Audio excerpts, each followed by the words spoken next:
Science says the government's going to make it free to patients.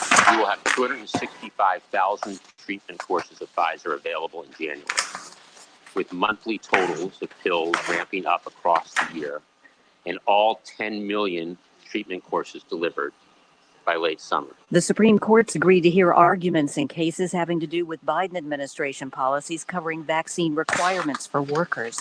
They'll hear the arguments on January 7th. Pope Francis is pointing a finger at Vatican cardinals, bishops, and bureaucrats in his annual Christmas message, saying their pride and self-interest is corrupting the church's mission. He's asking them to be more humble. This is AP News. Annual Christmas message. Okay, very good. A congressional committee investigating the January 6th insurrection wants to hear from another member of Congress. The AP's Ed Donahue reports. The House panel investigating the Capitol riot wants an interview and information from Ohio Republican Congressman Jim Jordan. The panel wants to know what was said between Jordan and then President Donald Trump on the day of the riot. Jordan spoke about it in October. Of course I talked to him, clear about that. I don't recall the number of times. The panel sent a similar request to Republican Congressman Scott Perry of Pennsylvania.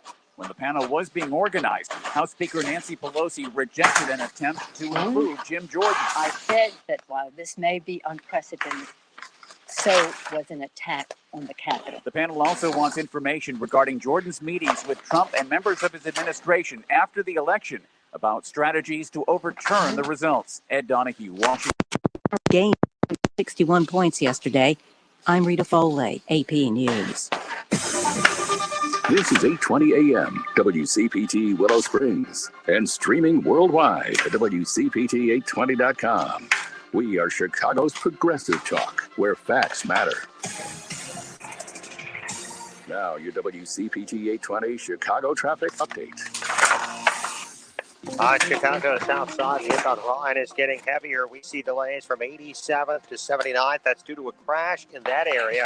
Farther north, there's congestion from Roosevelt, Bird Circle, where we've seen heavier delays this week with the new roadwork layout. It's a 16-minute travel time from 95th to downtown outbound. All right, babe. How's it going, Darius? Stevenson at LaGrange Road. Okay. What you say? That area. Inbound My range coming back. The inbound Ryan. I'm bench pressing 135. And, Oh, wow. Roadwork delays on the southbound Tri-State. 47th Stevenson. Well, you know, if you keep at it, still blocks two left lanes. it sure does come together. Do you go to the gym or do you do this at home? Or the TuneIn Radio. I have a trainer. I have Stephanie Miller Show. Weekdays 8 to 11 Okay. on Chicago's Okay, because you know they're where facts matter. be real careful in these language, in these gyms. too difficult or No, it's a personal environment. Okay, we have about a minute. learn Spanish for future No, travel I'm just plans, saying, you know, be French to careful. connect with Even extended just be family, careful. Or maybe German to land a new job. Like, Found real where life. you can It teaches you everyday practical conversations that you'll actually Get. use. All you need is Well, you 15 just have to minutes be a day, careful and you'll everywhere, be on quite your way to frankly. confidently speaking a new 'Cause it's language in just everywhere. a few weeks. Babbel is It designed is by real language experts using everywhere, a and modern you can't stop living. conversation-based I was telling my technique that sister makes that. learning fun, like engaging, that. and best of all, memorable. Hey, this stuff is out here. It's endemic now. It's everywhere. So let me say hello to everybody in the audience. I want to thank you all for joining us. I'll be with you tomorrow on Christmas Eve, and then I'll be away for a week. Be sure to learn what matters most to you. Oh, my word. Language for life. Learn a new language with ease. Go to Oh, babbel.com I mean, to try for free. That's BABB. this is the time. I so look forward to this, Darius. Chicago's progressive where facts matter. Hey. You can change the world, change the world, change the world. We can change the world, we can change the world, change the world. This is the Santita Jackson Show. War and hate to a place of love, it's not too late. Gotta save the children, we can't wait. Let's change the world. I am green. Santita Jackson Show. It's Thursday. December 23rd, 2021. Matt, I'm getting a little feedback, so let's work that out. I'm so glad to be with you today on the Santita Jackson Show. Coming to you from WCPT, the nation's largest progressive talk radio station, took over the airwaves for Air America some years ago, and we thank you for the growth of this audience. AM 950 Radio, they are my family to the north in Minneapolis, St. Paul. Chad Larson and everybody sending you much love in this Christmas season. Yes, yes. Can you believe it? Can you believe 2021 is almost over? Oh, but we're not there yet. So everybody, please take care. We're going to be talking about how we should conduct ourselves in the midst of this pandemic. What are the safety protocols? You know, doctors Shanita Knight, and who's an infection preventionist. Of course, this is all pulled together by Dr. Deborah Holden, who's the Associate Dean of Public Health at Michigan State University School of Medicine. We want to keep you safe. The vaccine is a layer of protection, but it's not the only layer of protection. We're now getting more and more therapeutics. We're going to be talking about that. We've got to also talk about the Dante Wright case. There are a whole lot of pieces that really have not been emphasized, and this jury is in a quandary. They really don't know where they're going to go. And, you know, are they going to convict Kim Potter, the former police officer from Brooklyn Center, just outside of Minneapolis, St. Paul? Is she going to be convicted of anything? Did you know that she was head of the Brooklyn Center's police union? That's something that they've not really talked about. There are a whole lot of moving pieces here. And she was involved in another, let's say, helping to smooth over another police shooting in which a young man who was on the autism spectrum was killed. Got a lot to talk about today with respect to that. And I want to hear from you. What are you planning to do for the holiday? Please let me know. Michael, Ann, and LaShawn, and Andre, and Linda, and Daryl. I want Shirley from beautiful Philadelphia, and Veronica. I want to know what you're planning to do, Joyce, for the holiday. I want you to call me, Kevin, at 773. Barbara and Jewel, Teresa, 773-763-9278, 773-763-WCPT. You can text me at that number, but I want to hear your voices. And I want you to continue to meet me on my YouTube channel, the Santita Jackson Show channel. And everybody, please, I want to grow my Facebook family, but the way that I have to do it is you have to go over to the Santita Jackson and Friends page and like me there. The Santita Jackson page is topped out. It has been for years. But I said, I got the bright idea that I need to tell you where you can find me. Santita Jackson and Friends. That's the page that's active. That is the page thank you so much, Jewel. That is the page where you can reach me, the Santita Jackson and Friends page. So everybody, let everybody know that Santita Jackson, that page, no, don't try to become a friend there because I can't. I'm at the limit. Go to Santita Jackson and Friends. And if you want to meet me on Twitter, at Santita J, please like me over there. Become my friend over there. And Santita Jackson IG. Santita Jackson IG. Those are the official pages for me. Santita Jackson IG on Instagram, at Santita J on Twitter, and Santita Jackson and Friends on Facebook. Let's get to some of these headlines so we can get some good news from Pastor Darius Brooks. Thursday, December 23rd, 2021, Chicago will have a high of 44 degrees. It will be cloudy. Minneapolis, St. Paul, a high of 36 degrees, mostly sunny. The Dow closed up 261 points. Wall Street's been having a bang-up year, everybody. The NASDAQ closed up 180 points. The S&P 500 closed up 47 points. The NBA, the Timberwolves, will be facing off against the Jazz tonight. And unfortunately, the Bulls, well, they've had to postpone their game against the Raptors due to COVID outbreak. They're having a really tough time. Let's pray for our Bulls, everybody. With Omicron, now the most widely detected variant in the United States, hospitals are preparing for a surge of COVID-19 cases. And for the second year in a row, many doctors and nurses on the front lines of the pandemic will be treating these patients over the Christmas holiday. There is a vast study that shows that there is a rare heart risk from the Moderna jab. And so everybody, please be careful and continue to ask your healthcare practitioners about side effects and what you can do. Because some people have taken one of the shots. It didn't work out for them, and then they moved into the other one. We're going to ask Dr. Deb and Dr. Knighton about that too. The Biden administration plans to buy more COVID treatments, the therapeutics, everybody. But doctors are nervous about the coming weeks, considering that they're expecting a surge in COVID cases. But the White House has announced on Wednesday that it was ramping up purchases of these treatments as federal officials tried to reassure Americans that it was safe to travel during the holiday season, so long as people are vaccinated and avoid large gatherings. Are you going to be able to do that, everybody? And what about the Omicron variant? It may bring record-breaking daily coronavirus cases, but fewer deaths, according to forecasts. Is that good news to you? Does that make you less vigilant? I hope it doesn't make you less vigilant, but that is some good news. There's an enormous spread, everybody. It could cause 140 million new infections, according to researchers at the Institute for Health Metrics and Evaluation, between January 1st and March 1st. In the meantime, Bill Gates is predicting the worst part of the pandemic is coming. How does he know, everybody? The World Health Organization chief says that vaccine inequity is giving the virus more opportunity to spread and mutate. I'm going to bring someone on in the new year to talk about what's happening in Africa, because as of a couple of weeks ago, only 6% of the African continent were vaccinated, and they're not having the same kind of problem that we're having in the West. That's very, very interesting. In the meantime, some good news.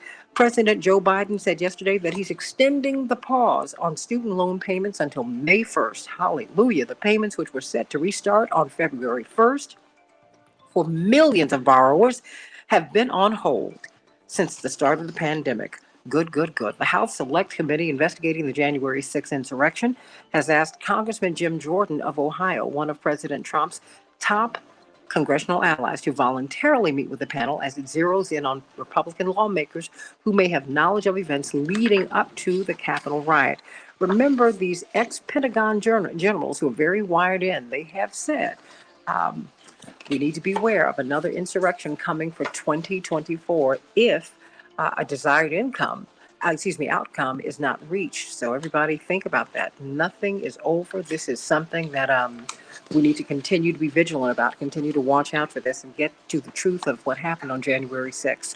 Pastor Darius Brooks, how you doing? Got some good news for us today. I want to thank you for all of your support this year, you and Grace Central, one of my home churches here. I just love you, Pastor Darius Brooks. And I want to thank you just for joining us on Thursdays and whenever we reach out to you. Of course, he's the minister of music at Rainbow Push as well. And of course, one of the leaders of the great iconic Tommies. And I don't know how he does it all. A wonderful father and husband as well. Pastor Brooks, what is the good news for us today? Well, the good news is you're going to go on vacation. That's one of the good news. Oh, yes. Yes. Matt, pull up his levels just a little bit. Absolutely. Oh, my goodness. Well, at least I'm going to get a bit of a break. And, I think everyone... We had Pastor Stephen Thurston talking about how we really need to kind of stop and smell the roses, because sometimes we get overworked, Well, the whole word, Santita, I share with people, don't you take a scripture and run with it and try to put it on your situation. The word of God is not for a situation. The word of God is for life. So everything you study, it's in contrast to everything that God does in our lives. And it's so funny because the message today is building you. And I heard you say, let's get into it, girl. The good news in this season, the Word of God, it comes to me, and I share with people the Word of God are principles, you guys. They're principles and morals. The religious stuff people are just missing all day long is when you have compassion on others and when you care for me. It's just the Word of God. Matthew 16:17 says, Jesus replied, "Blessed are you, Simon, son of Jonah. Flesh and blood did not reveal this to you. And I tell you, Peter, upon this rock I will build my church, and the very gates of hell shall not prevail against it." Now, when you study that, you got to understand he's talking to Simon, Jonah, Peter, Santita, Darius. Now, watch this. When God is working his word, he's speaking to us as individuals. Although he used David and Saul and Paul and Jeremiah and Hezekiah, although he used those people, we take his word, and because they've been inspired by them, and use those principles in our lives today. If I had to use for a thought today, Santita, it would be building my foundation to build on, my foundation to build on. Santita, some good news in this season. When you build you are there are parts of building you that encourage and inspires others. If you have the virus, cover your face so you won't spread the virus to someone else. Even when you don't see people or meet them, when you cover your face, you save them too. Building you is so important that it also goes off on someone else. When you build you, it not only matures you, Santita, it protects you as well. Okay? What you don't take care of goes away. Girl, I tell Grace Central, when you don't take care of things, they go away. Don't take care of your teeth. They're going to go away on their own. Mm-hmm. Did you hear what I said? Absolutely. In life, there are weights. Either way you go, there are weights. Either way you go in life, and all weights have an outcome. Something to think about. If you can stay focused with crazy stuff, you can stay focused without it. Girl, you got to write that down. If you can stay focused on the crazy stuff, you can stay focused without it by rebuilding you and taking real care of yourself. Remember, your information is your strength. Santita, they used to say knowledge is power. No, it's not. Knowledge keeps you from failing. You better do your study. Information becomes strength and power. You inform yourself and then you put it into formation. Baby, by life's going to change. There are two kinds of weights. One destroys you and one strengthens you. You have to use the strength that strengthens you, the weight that strengthens you to build you. You cannot predict or control an outcome. You can only build your information. And all great information is built on a solid foundation. I got to close. A habit of meditation, believe it or not, helps you stay getting good information. No other habit can do more transforming to your life and make you more clear than daily reflection of information scripture. When we take the time to complete God's truth, seriously, reflecting on it, the example of his word, we become transformed and in his likeness to make sure upon this rock, how we do this, we build ourselves and he built his church. And he says, and the very gates of hell shall not prevail against it. And listen, receiving, researching, remembering, and reflecting on the word of God is useless if we fail to put it into practice. We become doers of the word, not just hearers. My foundation to build on. Amen to that. Amen to that. Amen to that. Pastor Darius Brooks, you are of course, you are the pastor of the Grace Central Church. What a wonderful church. Where is it and when are your services? Grace Central Church, 10216 South Kitchener Street, Westchester, Illinois. Pray for us. Our mayor just passed away. I'm so sorry. 10216 South Kitchener Street, Westchester, Illinois, Sundays at 10:30 till noon, and on Tuesday from 7. And Santita, I know, what's her name, Folding? What's her name that's coming on there? I love her. Oh, I know you, I'm getting jealous. You fall in love with doctors Verholden and Knighton. You just stay right here with them. That's all right. You can say hello to them. I'm in love with you. No, look, that's all right. Don't even try it. Don't let me get started with you. Huh. But now I believe that she's amazing. And give us some more information. Watch this. Like I'm sharing with my congregation, Vicks menthol and goggling every day with your throat. Well, no, stay right there. No, stay right there. Because you know what we're about to do? I want you to listen to this because I want you to share this to your congregation. And you need to have them come and speak by Zoom or something. And bring them in. Okay. Bring them in because, they're going out and they're speaking publicly. But, of course, Dr. Deborah Verholden, epidemiologist, who is the Associate Dean of Public Health at the Michigan State University School of Medicine. She is also at Johns Hopkins University. And we've got research, clinical scholar from Case Western Reserve University, registered nurse and PhD, Dr. Shanina Knighton. We're going to be talking about home visits today, Pastor Brooks, and how you should handle home visits. Hold on, stay right there. Now, maintenance people who come by, your friends who come by, your family who comes by. But the first thing I've got to do, Dr. Deb really focuses on policies. Don't you leave us, Pastor Brooks. Okay. I want to ask you this, Dr. Deborah Verholden. Good morning, sending you much love, my beloved sister. We're seeing that Omicron is what the South Africans said it was, that it's a much milder version of COVID. It's not like Delta at all. And it could also present as a cold. or you can feel a little fluish. You might not, and it might not go much beyond that. That to me that's good news, but it's also concerning because I think many of us could walk around with it and not know, vaccinated or unvaccinated, Dr. Deb. What should we do? What are the warning signs that you might have a little something, something? So a couple things, right? So all of this, remember, is knowledge that's evolving, okay? So I'm just cautioning people, this notion that somehow Omicron is going to be just this easy peasy, mild and breezy form of COVID, no big deal. I just would encourage people to just be cautious about that way of thinking about it, because we can't say that yet. We don't know. Like I told you, I don't know if it's coincidence or causal, but my daughter had Omicron and she had some, wonky symptoms that popped up about 10 days in. It exacerbated something that she had dealt with before, possibly.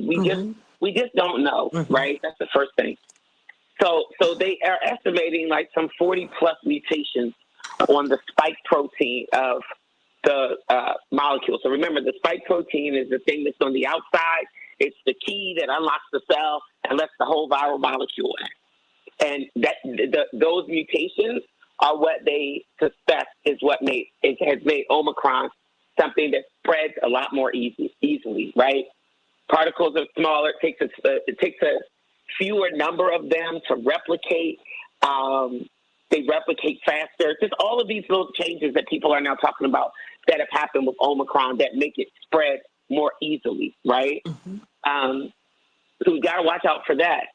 You got to think this iteration of the mutations, this version of the variant has made it something that we took alarm with Delta because it was like Delta spread so much faster than the strains before it. And now Omicron, they're estimating spreads 70 times more easily, right?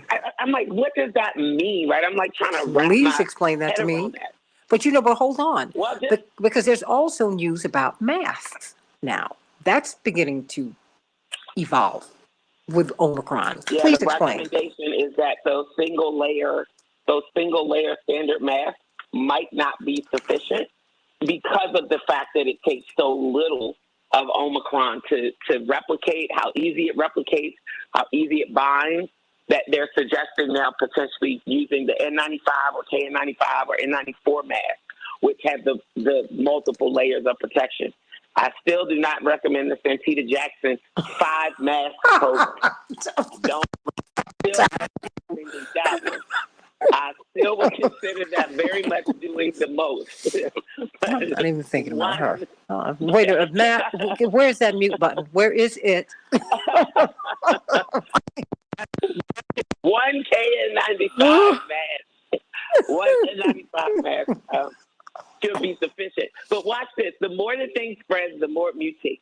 We run the risk if people just relax their guard and just say, forget it, we just all gonna get it, I'm just gonna join the fray. And it keeps spreading. More mutations could occur, and all it would take is for, something to change about that viral molecule and it cause more illness. Then we potentially have something that spreads more easily and causes more illness. Our goal is, again, to prevent people from getting sick in the first place. That's why Dr. Knighton is so important. It's not about people walking around in fear. You don't need to be afraid. Like I said, much of the same stuff that protected us in the beginning is still protecting us now. I keep saying it. We flattened the curve without a vaccine. The vaccine was supposed to tip the scales, So, we need more people to get vaccinated. We need, the vaccines to keep evolving. We need to continue to do the work to ensure their safety and their effectiveness so people are eyes wide open knowing exactly what they're getting. And we need to keep practicing prevention and understanding what that means. I feel real empowered now. I relearned how to wash my hands. Me too. You remember when you were a little kid, you went to the dentist and they made you chew that little red tablet? Oh, man. Brush your teeth, and it lit up all the places where you hadn't really got your teeth brushed your teeth real good. Yeah. That's what I felt like when I watched the video of Dr. Knighton's page with the black dye on the glove. Oh, my gosh. Oh. And you know what I realized? I realized when I wash my hands, I was like, I don't really wash the back side of my hands. And I don't think I do my thumbs real good. Hello, and going up to I'm my one of those wrist. people that, yeah. Girl, I feel like a Yeah, surgeon like now. I'm going up to bottom my of your hands like elbows. they're warming up. Yep. Wash my hands outside, warming them up with some hot cocoa, just like rubbing them together real fast. And then I kind of end in the praying position with my hand, you know, rub. Yes. Kind of like a praying hand. Scrubbing the webbing. And Dr. Knight said, ew, you nasty. I mean, honey, and wait a So, minute. you know, And you've not lived till you break bread with her while she's looking at you. Trying to figure out if she's going to stay at the table with you. Because if you're not clean, she's leaving you. I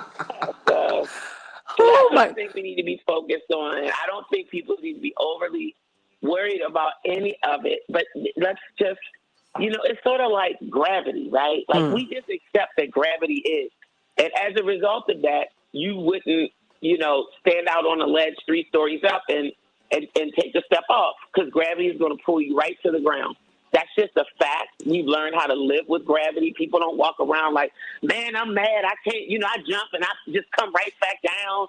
You know, gravity's a drag. I'm tired. Like, it just is. And we've learned how to live with it. See what I'm saying? Yeah. That's what we've got to do here. We just have to learn how to live with it and all this, this variant or that strain or that.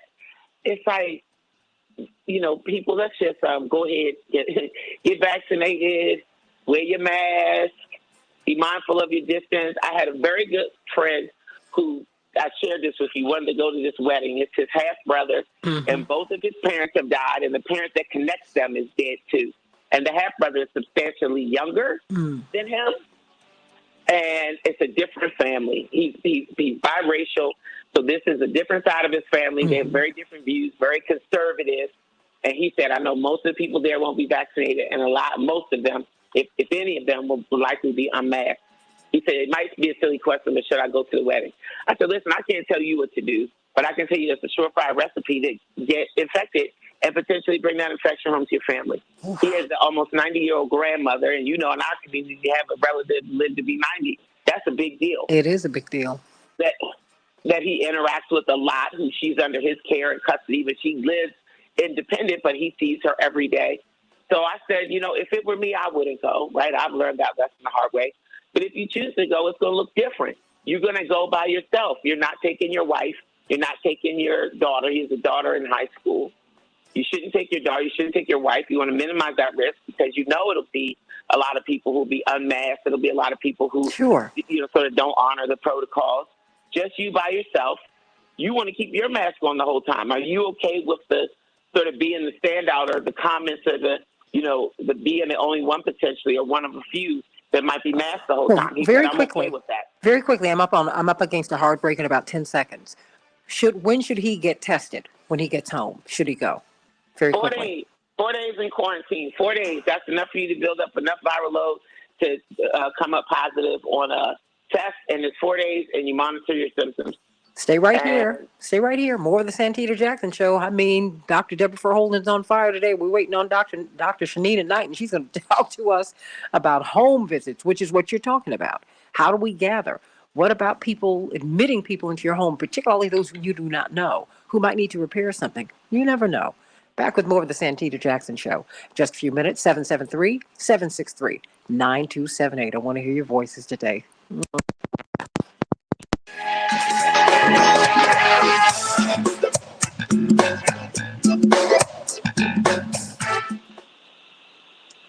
Dr. Deb. Yeah, Dr. Knight, I almost called you yesterday. I almost called you. You should go. My uncle went to the hospital. He was having some trouble breathing. He had COPD.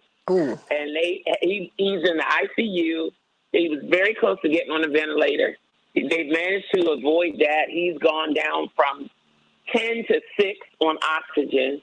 And now he got MRSA. Oh, what? They gave you that hospital. Now look, but let people know what MRSA is.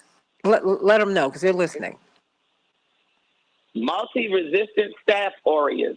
It is a strain of staph that is resistant to many antibiotics because we overuse antibiotics. So then we develop these strains of bacteria and other things that are resistant to the antibiotics because we've overused them and people use them so poorly that some of these strains have become resistant to it. It is predominantly found in hospitals. And he goes into the hospital for one thing, and now he's got MRSA. And the worst thing about it is that my aunt said they were being real casual, real relaxed in how they were doing things. And then once his result came back, people coming in, they got gloves on now, they've got masks on, like it all changed. And I said, they're now trying to protect themselves from you, but somebody there gave it. You got this in the hospital. You didn't get this. You didn't come to the hospital with MRSA. You got MRSA in the hospital. Anyway, I got Dr. EJ on the case, and I got to listen in and talk to his doctor this morning when they were rounding. But it's just crazy. And all I could think was, how many people does this happen to? Your loved one goes into the hospital for one thing. I know one of my favorite people on the planet had non-Hodgkin's lymphoma. The hardest part for her was finding a bone marrow donor. She had a bone marrow transplant and then died of some opportunistic infection she got in the hospital. After beating all the odds, he had a rare blood type, just all of these factors, finally got the bone marrow transplant, and then like 3 weeks later caught some infection in the hospital and ended up dying from that. My doctor will not let me go into the hospital. And with pneumonia 3 times in, I'd say between roughly 2010 and 2018, she wouldn't let me go. She said, you'll get sicker in the hospital. And pneumonia is rough. Because you can I hit a wall with pneumonia where you just wonder if you're going to make it through. But being in the hospital was not the thing. Because but that's why I think you've been pushing, and next year we're really going to be talking about this much more fulsomely about adult vaccines and things that we really need to be doing to become as healthful as we can be. Because what did we hear? That COVID is a snitch.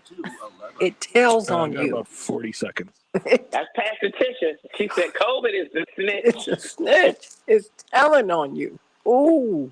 And it's telling on our system. It makes me think of? You remember Dee from What's Happening? You remember Dee from What's Happening? 30 seconds. Ooh, I'm telling Mama. I'm telling on you. And don't you miss that show? Because it stopped everybody cold. That beautiful woman. She was not. Mama wasn't playing. And you didn't play with Mama. I loved it. But those are some great shows. Oh, stand by. We're coming up. Shanina, you there? I am. Good morning. I'm just checking, girl. We just been talking. We can change the world. Change the world. Change the world. We can change the world. We can change the world. Change the world. This is the Santita Jackson Show. War and hate to a place of love. It's not too late. Gotta save the children. We can't wait. Let's change the world. Hey, everybody. Welcome back to the Santita Jackson Show. WCPT 820, the nation's largest progressive talk radio station, and AM 950 radio, the voice of progressive Minnesota. Want to hear your voices today? Call me at 773-763-9278, 773-763-9278. You can text me at that number as well. I want to hear your thoughts. What are you going to be doing for Christmas, for this holiday season? Are you planning to gather? Look, no shame if you call in. You can ask a specific question that might help you to do it safely. I'm not trying to tell anyone what to do. What we're trying to do is help you to do what you're going to do safely. Call me at 773-763-9278, 773-763-WCPT. We've been talking with Dr. Deborah Holden just about everything. I call her about all these things because I just want to know. I just want to know, and I want to be safe. But you know what, Dr. Deb, since you brought this blessing called named Dr. Shanina Knighton to us, she makes us she gives us a lot of information, which is information that you said we really needed because we don't know how to prevent infection. And as I was looking up holiday protocols and what we should be doing, Dr. Deb, during this holiday season, excuse me, almost every news story dealt with the vaccines. And they might mention on the way out the door of the article, you know, and you should wash your hands. And you should wash your hands. I said, whoa, that is where Dr. Knighton starts. Before we go to you, Dr. Knighton, let me go to Jewel from New York. Jewel, up in New York, how you doing, sweet tea? Good morning, Santita. Good morning, Santita and family. Good morning. I just wanted to say happy holidays and to stay safe. The little plans I thought I was going to make, I canceled it once I heard all these different variants and whatnot. So I had to cancel my plans. Well, no, hold on. Dr. Knighton, Dr. Deb, do you think, well, why did you cancel everything? I mean, are you going to see anybody during the holidays? Well, I'll be doing it online or a FaceTime and a Zoom because, you know, God bless my two kids, and I want you to pray for them. They strong, they holding on, but they tested with their little nasty virus. And I tested negative, praise God, because I've been listening to Santita Jackson show. So bless your heart. How are your kids doing? I tell them they're doing much better. They're doing much better. And my daughter's 6 months pregnant, so that's why I'm so concerned. But she's fine. We've been making the ginger tea with the garlic and everything. And I've been praying. I've been putting it in prayer. I took it straight to the altar. Absolutely. And begged the Holy Spirit to cover us and everybody else. And we could all and wait for the good news. Jewel, stay with us for a hot second because I want, you know, Dr. Deb, why don't you take over from here, you and Dr. Knighton?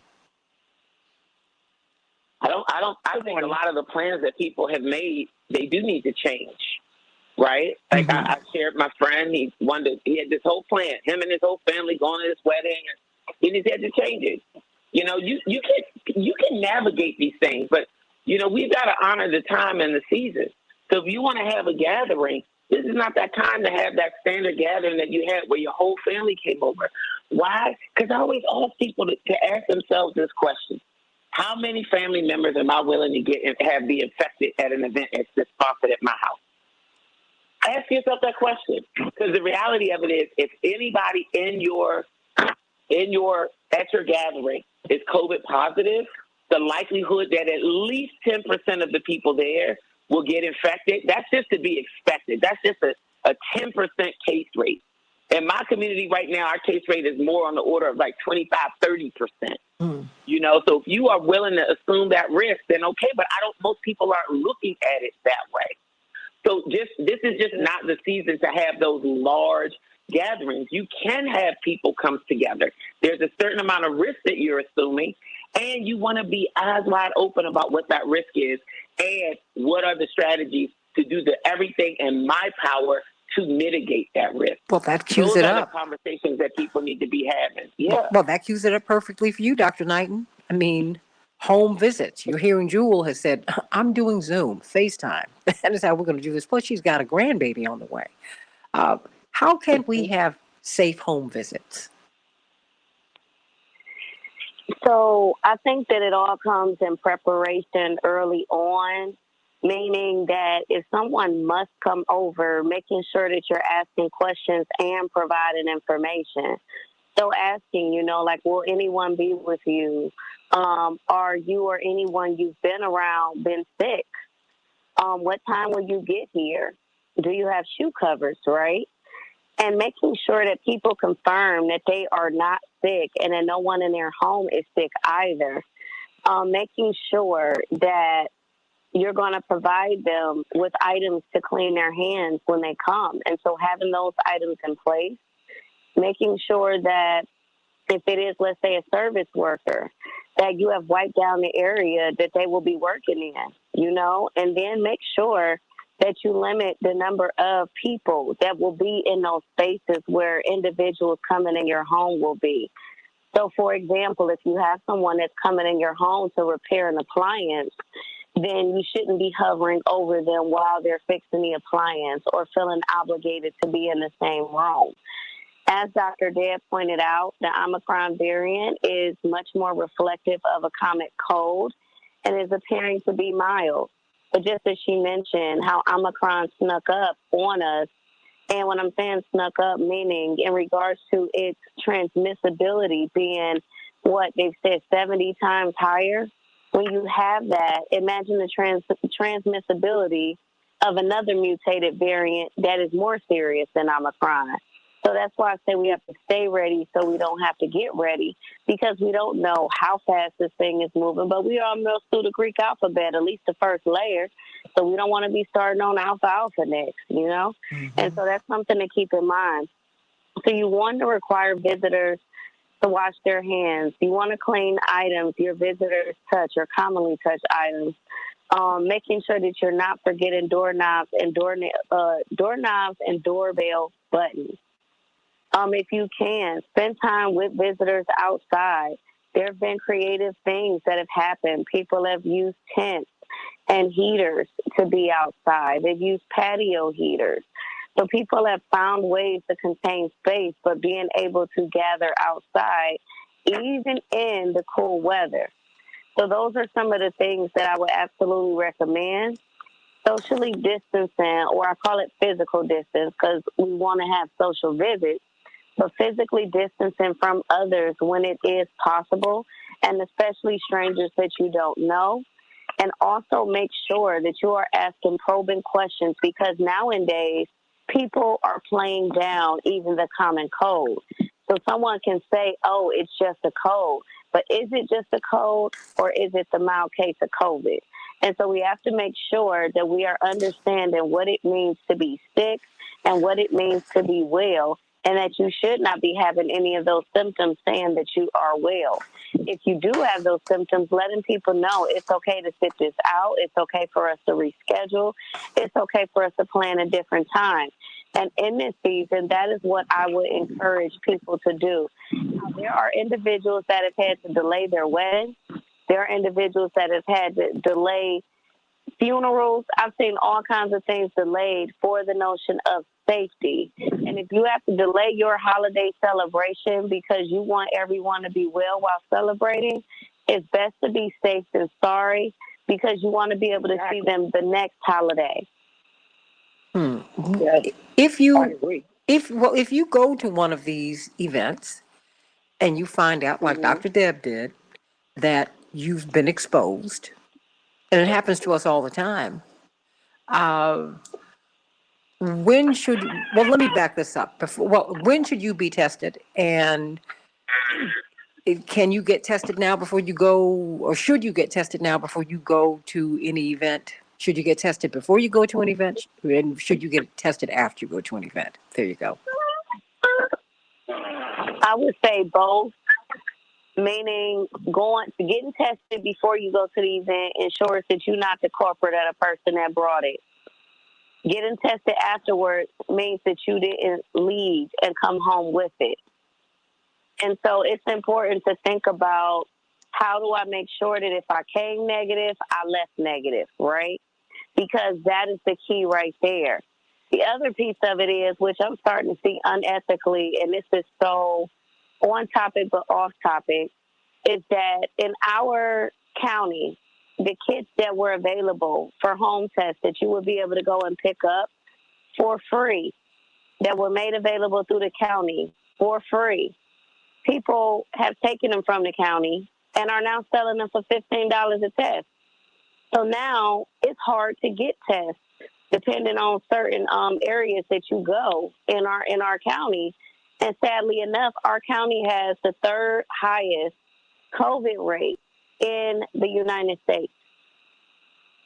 And so if you are not able to test, but let's say your aunt has it, someone around you has it, and you know you've been in close proximity with them, assume you have it too and take the necessary precautions, opposed to saying, well, I don't know if I got it, so I'm just going to keep doing exactly what I was doing until I get symptoms. You can indeed be that person that's being a spreader, nose running, because people are coughing, say it's not a cough, they're sneezing, say it's not a sneeze. So these are the individuals that could be very well spreading it because they didn't have access to a test And in their instance, a lot of people are having this mindset of what I don't know won't hurt me. But what you don't know may hurt you, or it may hurt somebody else. And I'm a believer that your higher power is watching, so we got to do things ethically, and this is the thing that concerns me.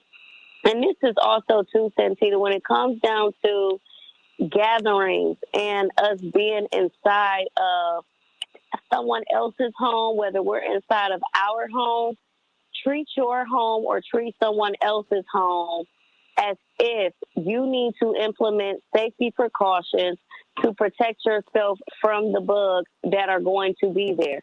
Assuming that COVID is already there. Saying, I want to see you, but I don't want to see your germs, right? So making sure that you don't assume that the toilet handle is clean when you walk into the bathroom.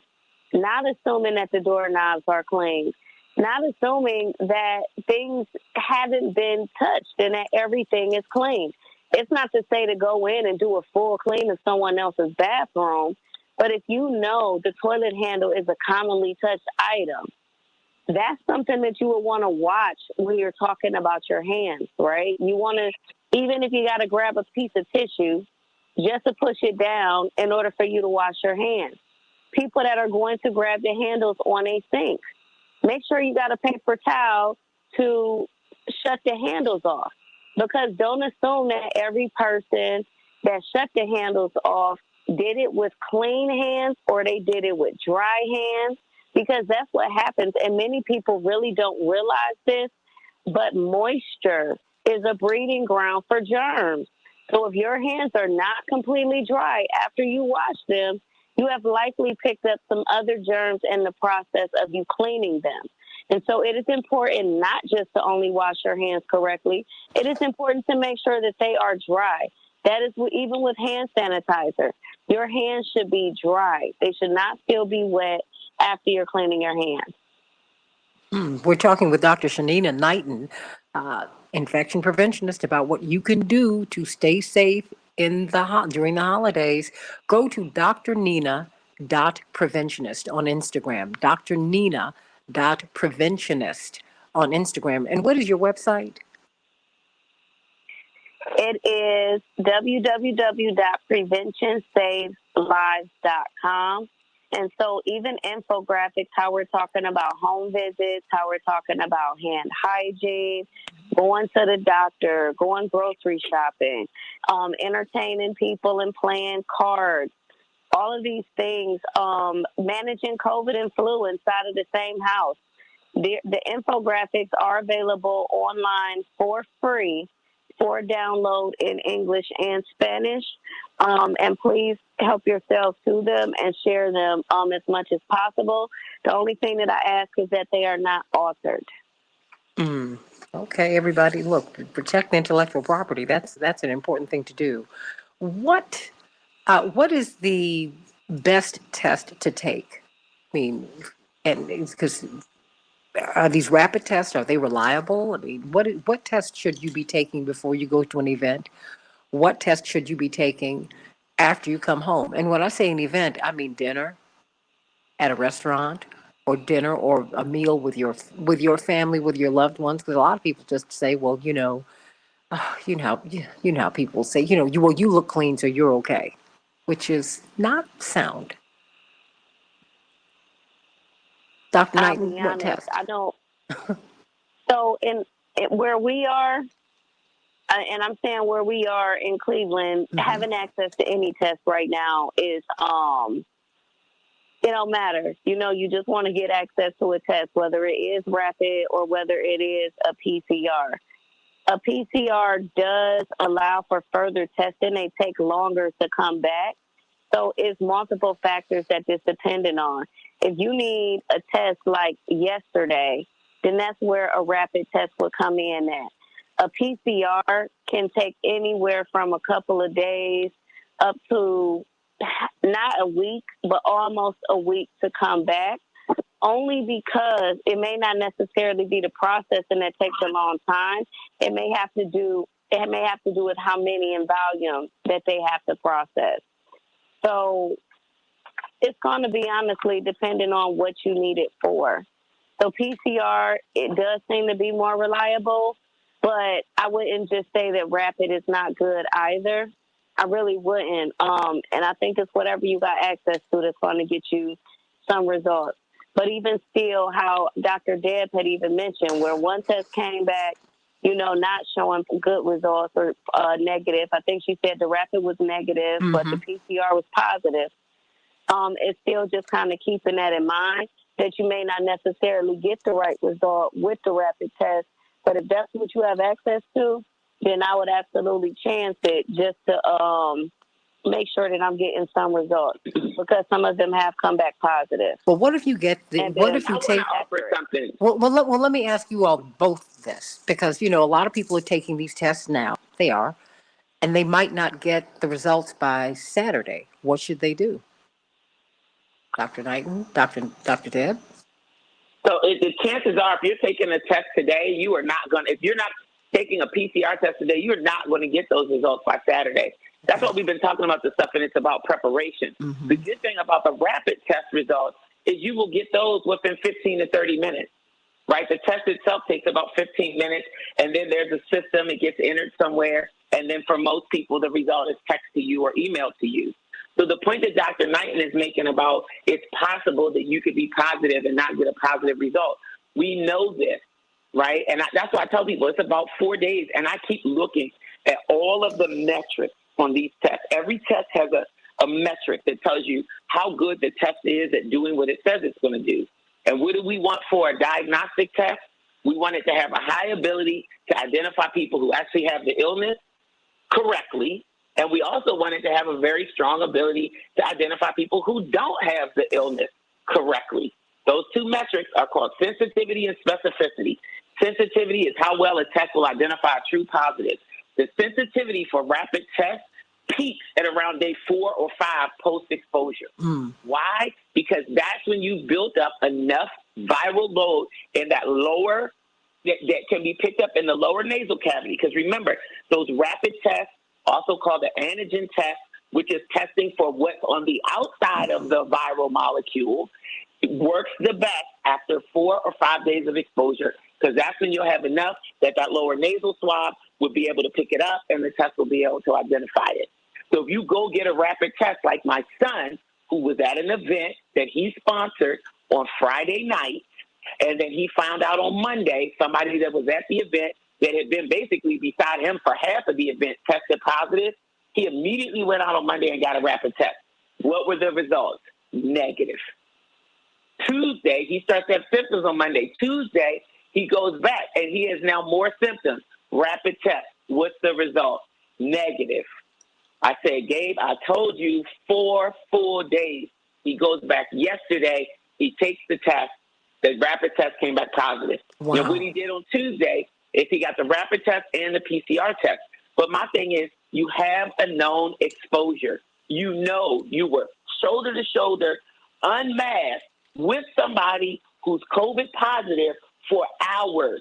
You should conduct yourself as if you have COVID. So then you're he's running been up masked against, up in the house. Yeah. no, because you're running up against what the NFL and what a lot of people are doing now. If you're vaccinated, I'm not testing you unless you're symptomatic. Okay, you've had exposure.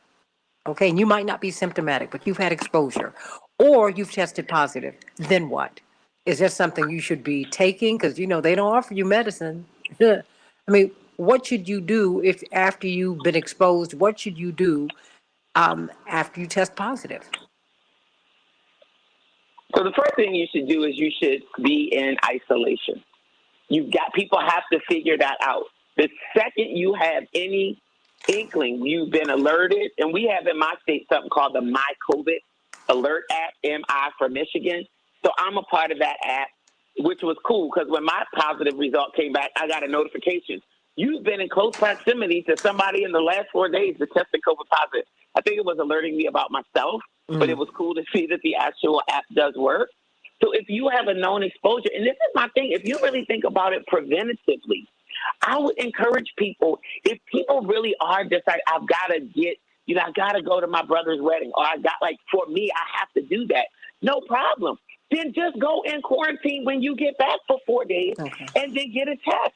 Even better, the same test that they're giving these rapid tests at many of these community care sites and community clinics and hospitals are the same tests that you could buy from some of the big box stores. I'm warning people, watch the price gouging.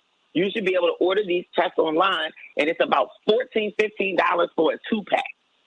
Some places I've noticed are selling them for $25 up to $50 because they can, and that's what our marketplace breeds, right? Like that kind of greed and just price gouging. But you can have these tests yourself even at home. If you administer them properly, you're getting the same effectiveness as you're getting if you go to a clinic and get a rapid antigen test. So people might want to consider investing in those things, but give yourself that 4 full days from when you were at an event, monitor yourself for symptoms, take your rapid test. Everybody who has COVID will not have symptoms, nor will they necessarily be able to readily identify the symptoms that they have as COVID. So my recommendation to people is treat it as if that's what you have. If you've gone 4 or 5 days, you have symptoms, your rapid test is negative, that's when I encourage people, get a PCR test and stay in quarantine until your PCR test results come back. And if they come back negative, we're going to lean on what Dr. Knighton says. Okay, if you have symptoms, you might not have COVID, but you still got something, and you don't want to spread whatever that is to people. Now that we're in COVID, nobody wants COVID, but guess what? I don't want your cold either. I don't want none of what you got. I don't want none of it. None of it? All that over there with you. None of it. I don't want none of it. So people can, but it's like, it really is thinking these things through, figuring out really what is important to you, and then walking through, okay, what can I do so that I can do this and be as safe as possible, honor myself, not put me or anybody that I, come in contact with or care about in excess harm's way, and then you just have to move accordingly. But my commitment is that people do that eyes wide open. So you want to go to your brother's wedding? No problem. Plan on going alone. I would not bring my whole family, and plan on going into self-quarantine. You put yourself in quarantine when you come back. Give yourself that 4 days. Get your rapid test. Continue to monitor your symptoms.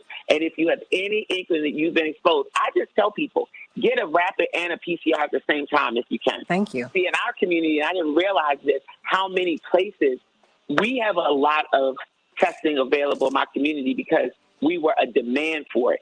A friend of mine in Baltimore got 10 seconds. had symptoms, couldn't find a place to get a rapid test. So ideally, you would get a rapid and a PCR test and just be in self-quarantine until those results come back. So self-quarantine in 10 seconds means what? You put yourself basically in isolation away from others until you know that you are COVID negative. Is there a particular way you should eat, drink? Dr. Knighton will tell you, stay away from the sugar because your body will be feasting on it because the virus likes to feast on sugar. So, yeah, eat healthy. And all those same soothing things our mom taught us. Them warm liquids help flush your throat. Amen. Yeah, well, Dr. Knight, you tell him. The same things our mama already told us to do. Well, Stay I'm away from the bad stuff. I'm just asking. We're going to talk about Dante Wright. Look, we're going to talk about Dante Wright at the top of the hour, and you can get some more of this conversation tomorrow because you're going to need it tomorrow and on Saturday and going through the week. We'll be back with more of the Santita Jackson Show in just a few minutes.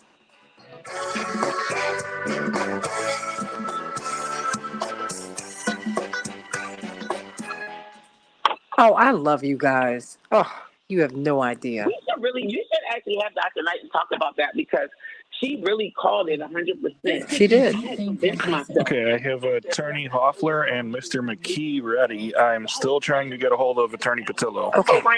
And I said, I'm going to eat what I want for the next day or two because then when I lose my taste and smell, I got this bouillon. I got these hot protein drinks. I was like, I'm just going to go real lean, have my hot protein drinks and my protein bouillon, and just, go ahead and lay in the bed and lose 10 pounds while I got COVID. So I treated myself. I ate a pint of Ben & Jerry's ice cream. I was craving donuts. Dr. Knighton was like, don't you do it. Ooh. She said, don't you do it. Because I don't eat like that normally. She said, that's not you. That's the virus. It loves to feed on sugar. Oh, wow. Don't do it, though. Don't give in. I'm like, what? I'm like, man, I can't have nothing. Oh. And you recovered. You see that? And you recovered. Yeah. And I think that's the thing that we really don't understand is that the sugar does lower the immune system. It's way too much evidence that is demonstrating that. And so where people will go and automatically and rely on a lot of sugary cough drops, rely on a lot of sugary drinks as a way for them to make it through, it's not wise. I mean, they tell you to drink plenty of fluids, but just as you mentioned, Dr. Deb, like it's broth, that's a fluid. It's water that's a fluid. It's other things that are fluids. And as we know, too, like it causes vitamin D depletion. So you want to make sure that you are keeping up on your vitamins in these situations.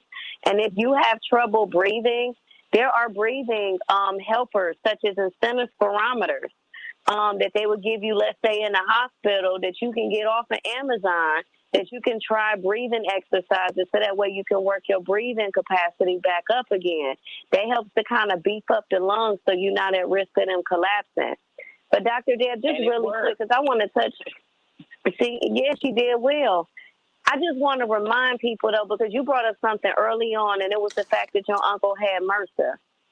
And so with MRSA and just how you described the healthcare-associated infection being going to the hospital for one thing and ending up with another, it is never like the healthcare staff's job, like a nurse or a doctor, nursing assistant, to ever knowingly pass that on to people, but it does happen. And it happens even more frequently right now because of the lack of PPE in some areas. Being understaffed is another issue. Being sleep fatigued means that there is an increased risk of medical errors that are happening inside of hospitals right now. So it is important that people are taking infection prevention into their own hands if they are willing to. Your hands could be your number one protector while you are in the facility. In the state of Ohio right now, I'm actually pushing for House Bill 628, which requires hospitals to provide mandatory patient hand hygiene education, because this is not something that is encouraged as it should be. And so just keep in mind, just as Dr. Deb mentioned, healthcare-associated infections exist because we short-staffed, because people are without materials, because the hospitals are overwhelmed. It is happening right now. And your body, if you are in there sick for one thing, it leads to an opportunity of an infection from another. So just stay safe and try to do what you can to make sure that you are encouraging the healthcare staff coming around you to clean your hands, to clean their hands or your hands if you can't clean your own, and make sure that you are cleaning your own hands and practicing prevention, including wiping down the bed rails and the car lights. And you know what else I told my uncle? I'm just so grateful for you. I'm not even kidding you.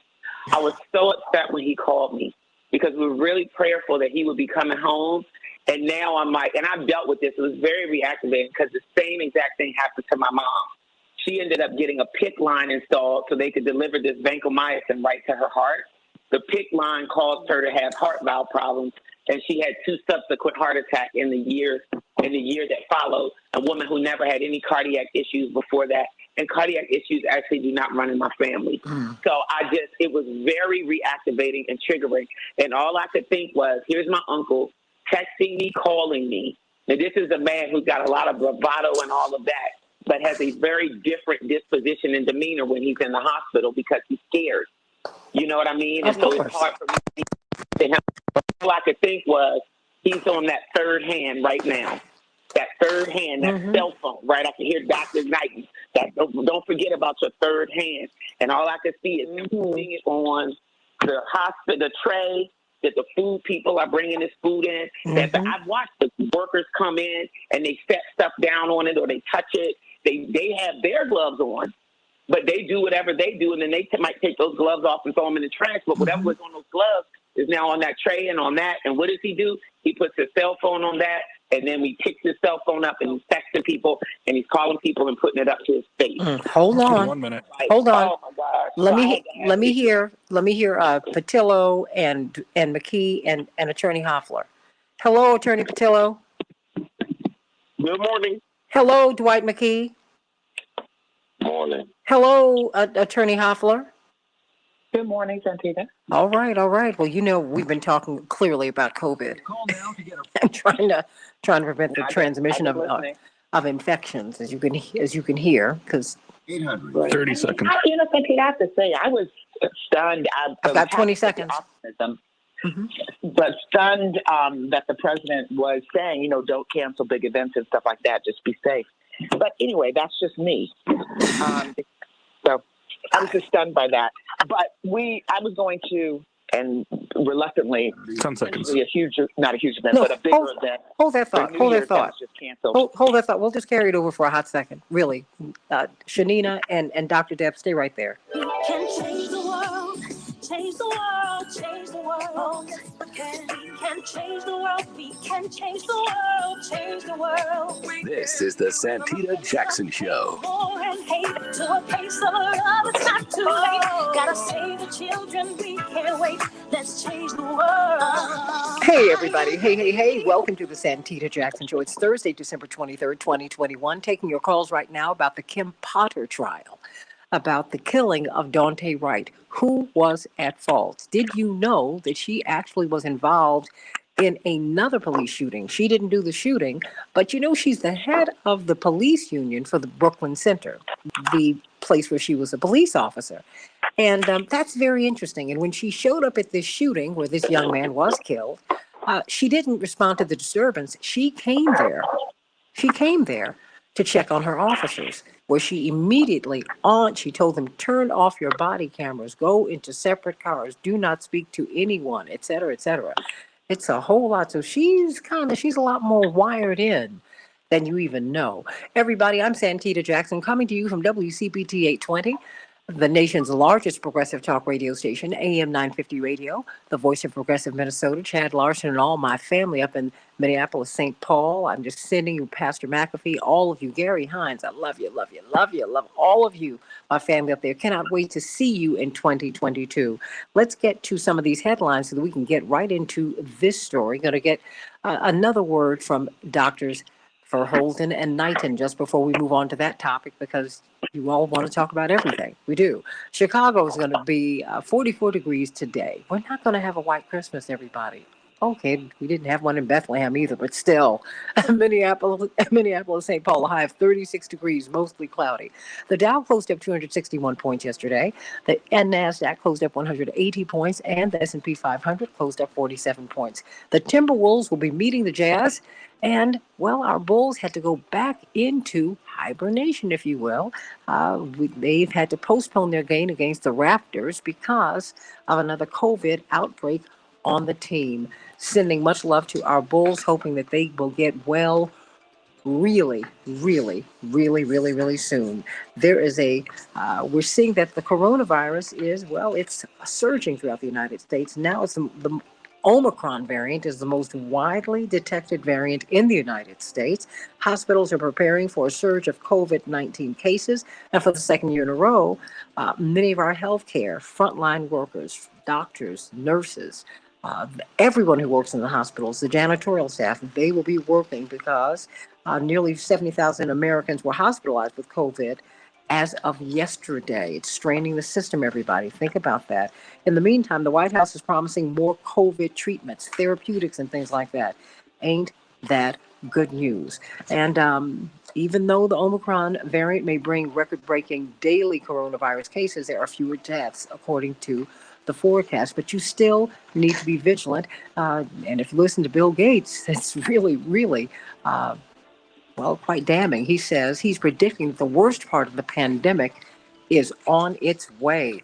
Wow, what does that mean? Before we go on and start talking about Daunte Wright, and I know you all want to do that because you all are messaging me immediately. I want to find out from you, doctors, for Holden and Knighton. Is there anything we can do to protect ourselves? First, you, Dr. Furholden, for a minute, and then you, Dr. Knighton, for another minute. Yeah, so I'm going to leave Dr. Knighton to give you the actual specifics, because she is just absolutely, to me, brilliant and exquisite at like the nuts and bolts of what you need to do. So Okay, well, I'm going to ask her about the nuts and bolts, but let me ask you this. Let me ask you this policy question. Is it helpful to hear Bill Gates, who's not an immunologist, he's not a virologist, he's not an MD, but he does have access to information. Is it helpful to hear him tell us that the worst is yet to come? I don't think so. I think that only engenders, fear and worry in people, which isn't going to change anything. No matter how afraid people get or how much stuff they buy, and all of that, none of that's going to change anything. I also don't think it's helpful for the president, who to me has been doing a whole lot of double talk when it comes to this pandemic. And I don't think the response of this administration has been any better than the response of the previous administration. On one hand, he says, follow the science. And then on the other side of his mouth, he says, don't, keep carrying on. Don't cancel your events and all of that. So it's almost like he's telling the science to now follow him. So I worry, because we've got all of these non-experts, but people of influence who are saying things that just are not helpful, and they're not science-based. If you're going to tell somebody the worst of this pandemic is yet to come, based on what? Have that rooted in something, and what does that mean? There are already a lot of people. Mental health is like just bad right now. Mm-hmm. Morale is down. People are dealing with stress, anxiety. They're dealing with the long-term effects of being isolated from their loved ones, of having all of these major disruptions, of having relatives die and not be able to honor them and attend their funerals in person and things like that. There's just so much going on. So I feel like the people that have the mic and these people of note, I do have a higher bar on them. Be fruitful and productive in your commentary, or keep quiet. Look, I've been there. Look, I had both my parents in hospital with COVID, and nobody could be there with them. That was hell on earth. I mean, and one of the greatest moments of my life was when my mother answered her phone. I was like, oh, thank goodness. But I couldn't be there. So, I mean, I don't need you alarming me. That's why I said I want to empower people, and I want them to know that they need to wash their hands. And now you need these K and N95 masks that I wear. And I'm not wearing two, but I do put my decorative mask on top of it. Thank you very much. Okay. Wait a minute, not anymore. Not the 5. Yeah, not anymore. Okay. But Dr. Knighton, before we go on and talk about Dante Wright, what should we be doing to take care of ourselves? Just give us a snapshot. I know you'll be back tomorrow, but we need a snapshot. Okay, so I just first want to just remind individuals that if you do not clean your hands correctly, then it did not happen at all. Statistics from a few years ago showed us that only 3 to 6% of people clean their hands correctly. That is your number one defense. It is important because we don't realize, but we touch our face at least 2,000 times a day, and COVID enters by way of eyes, mouth, and nose, and so does other illnesses, respiratory illnesses that we may have. The other piece, which I know we'll probably expand upon a little bit more tomorrow, is the fact that we know that individuals will be out. We're going to be eating fast food. We're going to be doing all kinds of things. Do not assume that every institution or establishment that you go in has had somebody come in and vet their infection prevention guidelines and policies and have trained their workers. For example, in the drive-through line, many of you don't realize it, but the individual that takes your card or takes your cash is also the individual that fixes your drink. And when they take those gloves, which have now built up a bioburden from all of the customers that they've serviced before you got there, they then take that glove and they smash down the top of your lid on your drink, which means that by the time you even take your drink out of that window, you have germs on the top of your lid, which I suggest you wipe down before you drink. The other piece of it is ahead of time, make sure that you ask them to put your condiments in a different bag. You do not want the barbecue sauce packet laying directly on your French fries, because that packet could have been in a refrigerator that may have not been thoroughly cleaned. It could have fell on the floor accidentally and one of them picked it up. They also come in contact with hands before they're going to come in contact with your hands. Make sure that they're not directly placed on your food. No, COVID does not transmit to food. food. However, the packaging, the plastic, the items that you may touch that may house your food very well can contain these germs. So no, I'm not saying do not go out and eat at these establishments. You just have to be conscious of the fact that not every institution or establishment has infection prevention trained workers to be able to service you and to keep you safe. Mic drop on that. Dr. Shanina Knighton, Dr. Deborah Verholden, your website, and how can we reach you on Instagram, Dr. Knighton, so we can get this information? I am at drnina.preventionist on IG, and my website is www.preventionsaveslives.com. PreventionSavesLives.com. Medi and Lorraine, please put that up. And Paula, Lenny, or Bob, put it up there and spread it around. Whew. Prevention saves lives. Prevention saves lives. You know, I love you all, but you know, we got to make this hard. A shift to this case that has our attention. Dante Wright, this 20-year-old young man frightened to death in his encounter with the police. He was killed by then police officer Kim Potter, who, as I talked to you, Dwight McKee, and attorney Robert Patillo, and you, attorney C.K. Hoffler, I was surprised to learn that she at the time at least was the head of the police union in Brooklyn Center, the district where she served as a police officer. So when she showed up at this other police shooting in which a young man who was on the spectrum had been killed, he had some mental challenges, which is why we do need reforms in the police department, because you do need some people who understand how to deal with not just physically arresting someone or physically restraining someone, dealing with someone who's having a mental crisis, because clearly this young man, Kobe, was having that. Attorney C.K. Hoffler, I sent that video to all of you because I thought it was very interesting. This wonderful reporter out of Minneapolis, Georgia Fort, brought into my awareness that Kim Potter had been involved in that case. And his mother is saying, I believe Kim Potter should be charged with murder. I know what happened with my son. My son didn't have to die. He did not have to die. And what was striking, Attorney C.K. Hoffler, was how clear-headed the head of this Brooklyn Center Police Union, Officer Kim Potter, was when she arrived on the scene. She told them, first of all, go to the car, don't go to separate cars, don't speak to each other. And it was just all of that. She was very, very clinical and very clear on how she needed to protect her officers. That having been said, we have the third day of jury deliberation before we talk about that particular case. But I think that does have some bearing on this, Attorney C.K. Hoffler. Third day of deliberation ending without verdicts. What are you seeing? Good morning, Santita, and to your panel and to your wonderful guests. What I'm seeing is, and what I'm inferring from the fact that the jury still does not have a verdict, is that obviously there's some dissension in the room. Typically, around the holidays, I love trying cases around the holidays, particularly civil cases. And the reason for that is because jurors are infinitely more generous around the holidays. They want to give more money. They want to, and I'm a plaintiff's lawyer, they feel some kind of way more emotional, more sentimental, because it's the holidays. They want to get home to their families and they want to get it over with. That's great if you're a plaintiff's lawyer. Let's in a civil case, let's switch to a criminal case. So what does that mean here? I think these jurors do not want to come back after the Christmas holiday. And I think that's a good thing, because if they are now sequestered, if they go home for Christmas, they will no longer be sequestered, and they will be susceptible, like everyone is, to family and friends and everyone who's going to talk to them, because that's human nature. But I do think they're trying to get a verdict. I do think that they probably have one or two holdouts for one side or the other, meaning either most of them want to acquit Kim Potter, and there are one or two people who are strong and who are saying no, or they have most of them who want to hold her accountable for her actions.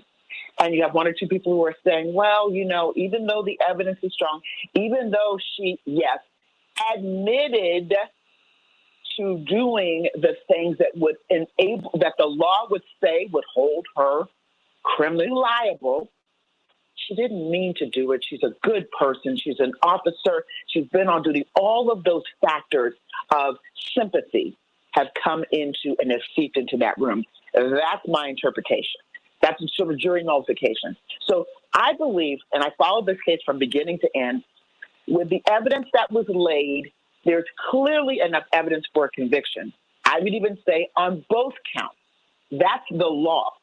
But juries don't necessarily operate based on the law. They operate based on what they think is fair, is right, justice. And sometimes even the law can say that they're looking at the totality of the circumstances and they're negotiating in a jury room for a verdict. And that's where there apparently appears to be a breakdown.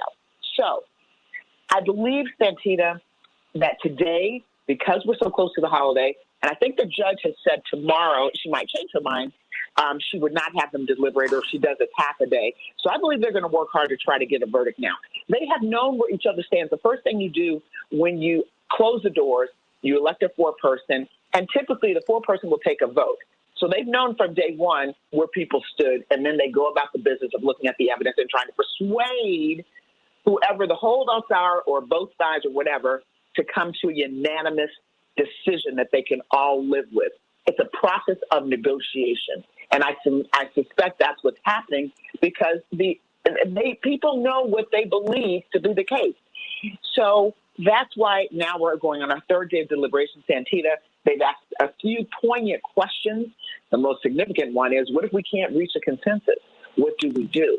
And the judge told them, what you're going to do is, my words, not hers, you're going to go back into that jury room and you're going to work it out and come up with a verdict.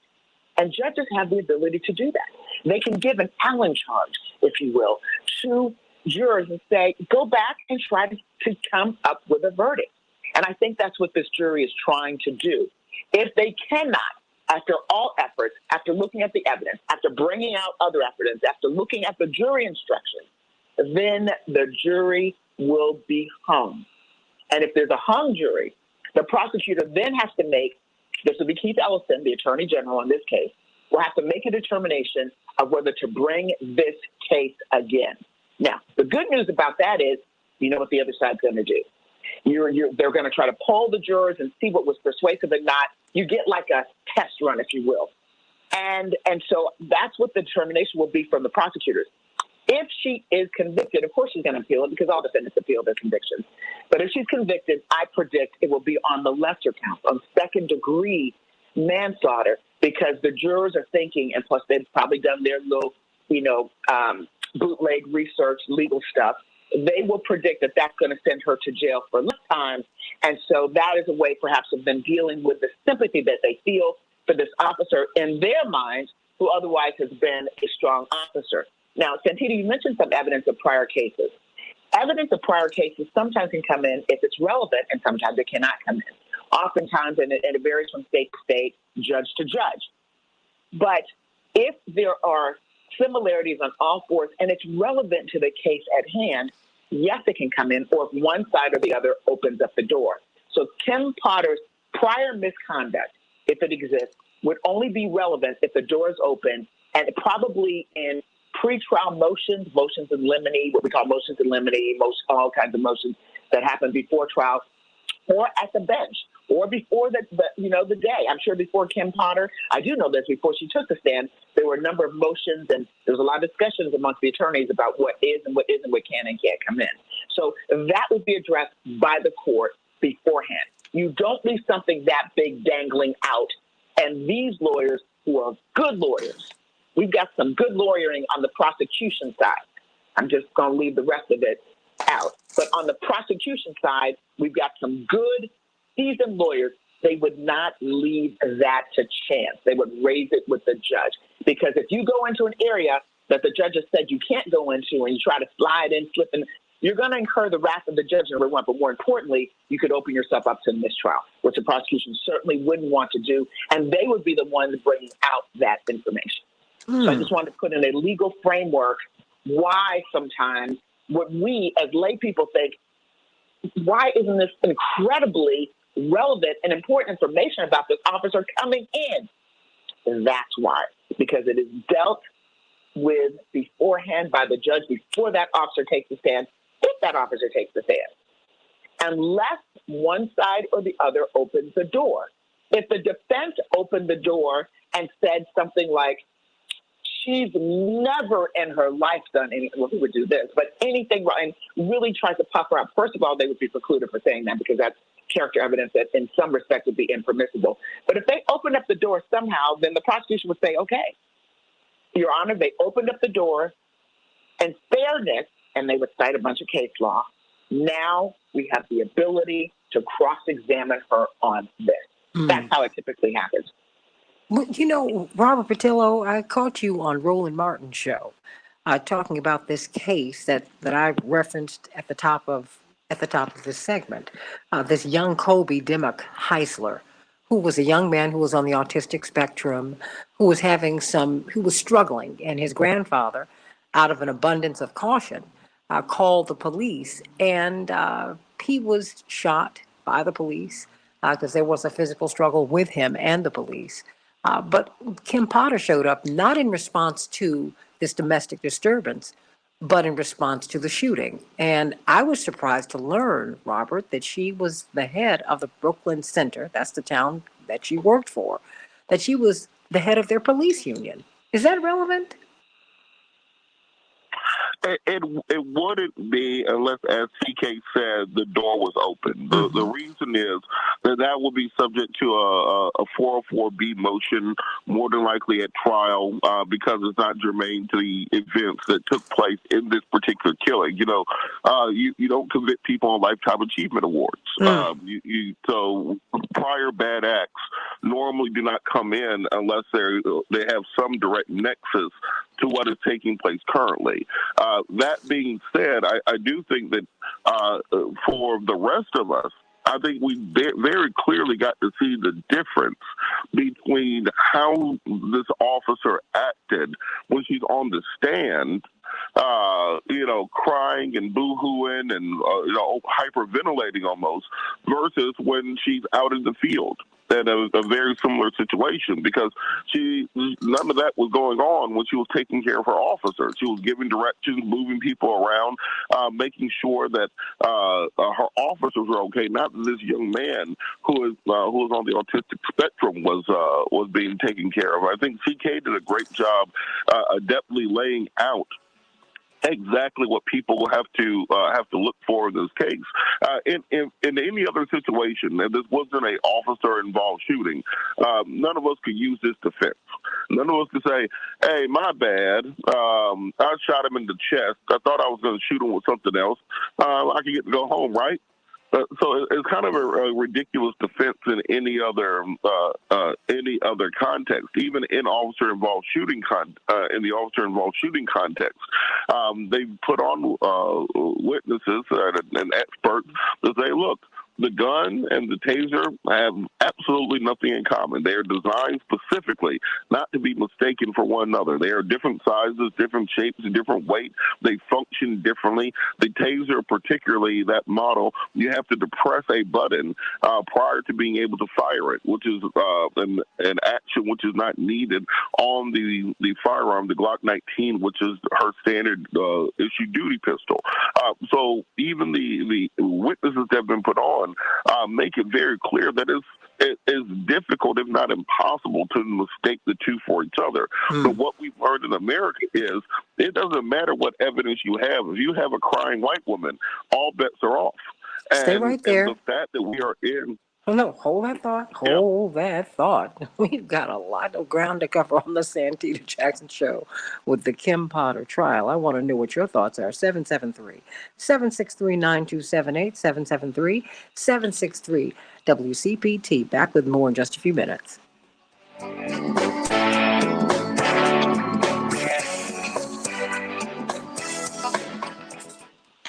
Whew.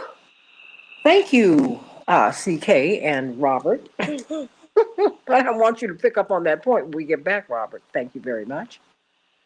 Whew. Will do. Oh, my gosh. Just the things that we find out with these, just with a little bit of digging, a little bit of research. Just and I guess I'm not asking about admissibility. I'm thinking in terms of what we as observers, and quite frankly, as people who are all vested in the legal system, does it make a difference when I found out that she was the head of the police union? I said, oh, it explained her behavior at the shooting. Well, but So, you know what I mean, and CK? I think her service and all of that came out.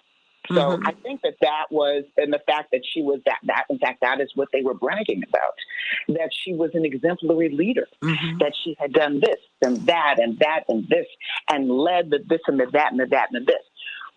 Okay, I have Miss Wells on the line. That's a double-edged sword, because on the one hand, you don't become the head of this and the head of that if you haven't been really exemplary. On the other hand, that really ensures that rank and file is going to stand behind you. And so and that explains, and it's all in how you position it with the jury in closing. Because in closing argument, you could say, of course you're going to have these experts come out and say this and that and that and this about her. This is rank and file.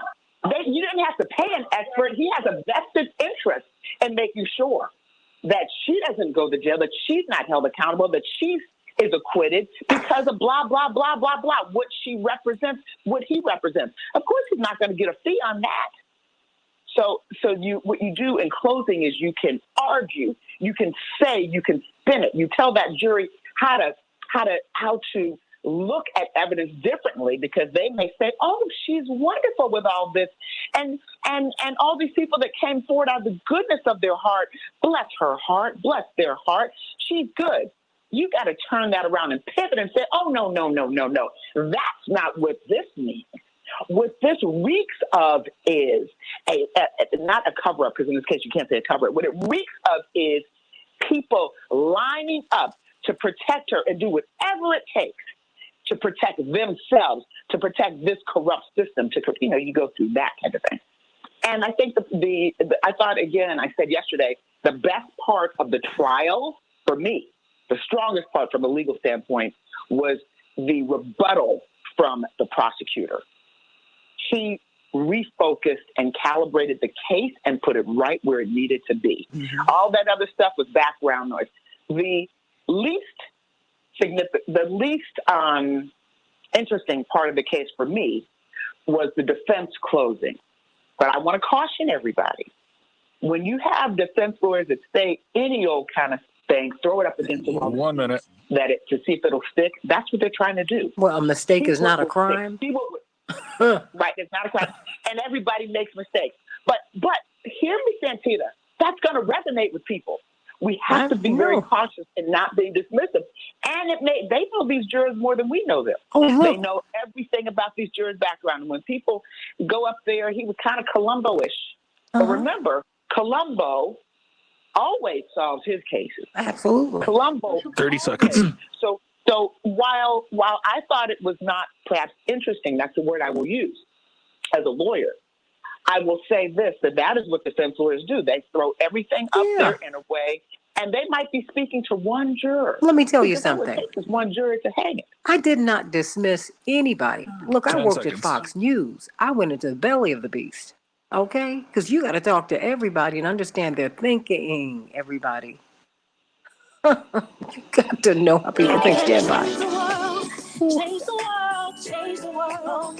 We can change the world, we can change the world, change the world. This is the Santita Jackson Show. War and hate to a place of love, it's not too late. Gotta save the children, we can't wait. Let's change the world. Hey, everybody. Welcome back to the Santita Jackson Show. Call me at 773-763-9278, 773-WCPT. Tomorrow, I want to hear what your thoughts are about Christmas and the top stories of the year on the Santita Jackson Show. We've been talking with attorney C.K. Hoffler. You've seen her on the Black News Channel and on ABC and MSNBC. My heavens, she's been everywhere. Courtroom TV, breaking down these cases for us as we talk about the Daunte Wright killing, as we talk about the then police officer, Kim Potter, who did kill him. So what will she be charged with anything? I mean, the jury is they are truly confounded. They're trying to figure it out right now. God bless them. And they have the weight of the world on their shoulders. And I hope that they come to a conclusion soon. And I'd love to analyze that when it does come through. And of course, we have got Attorney Robert Patillo, Southeastern Regional Director for Rainbow Push, a civil rights lawyer, brilliant, both of them, and Dwight McKee. And of course, you can catch them both, CK and Robert, on their own shows on WAOK, the iconic radio station in Atlanta. CK is at 11 o'clock every Tuesday, Eastern Standard Time. Robert, 1 to 4 p.m. every Sunday, Eastern Standard Time. And of course, CK, Legal Q&A with CK, which is what we have every Wednesday at 7 o'clock Central Standard Time. I wanted you to finish your thought before we got to Dwight, Robert Patillo. Robert? No, hold on, wait.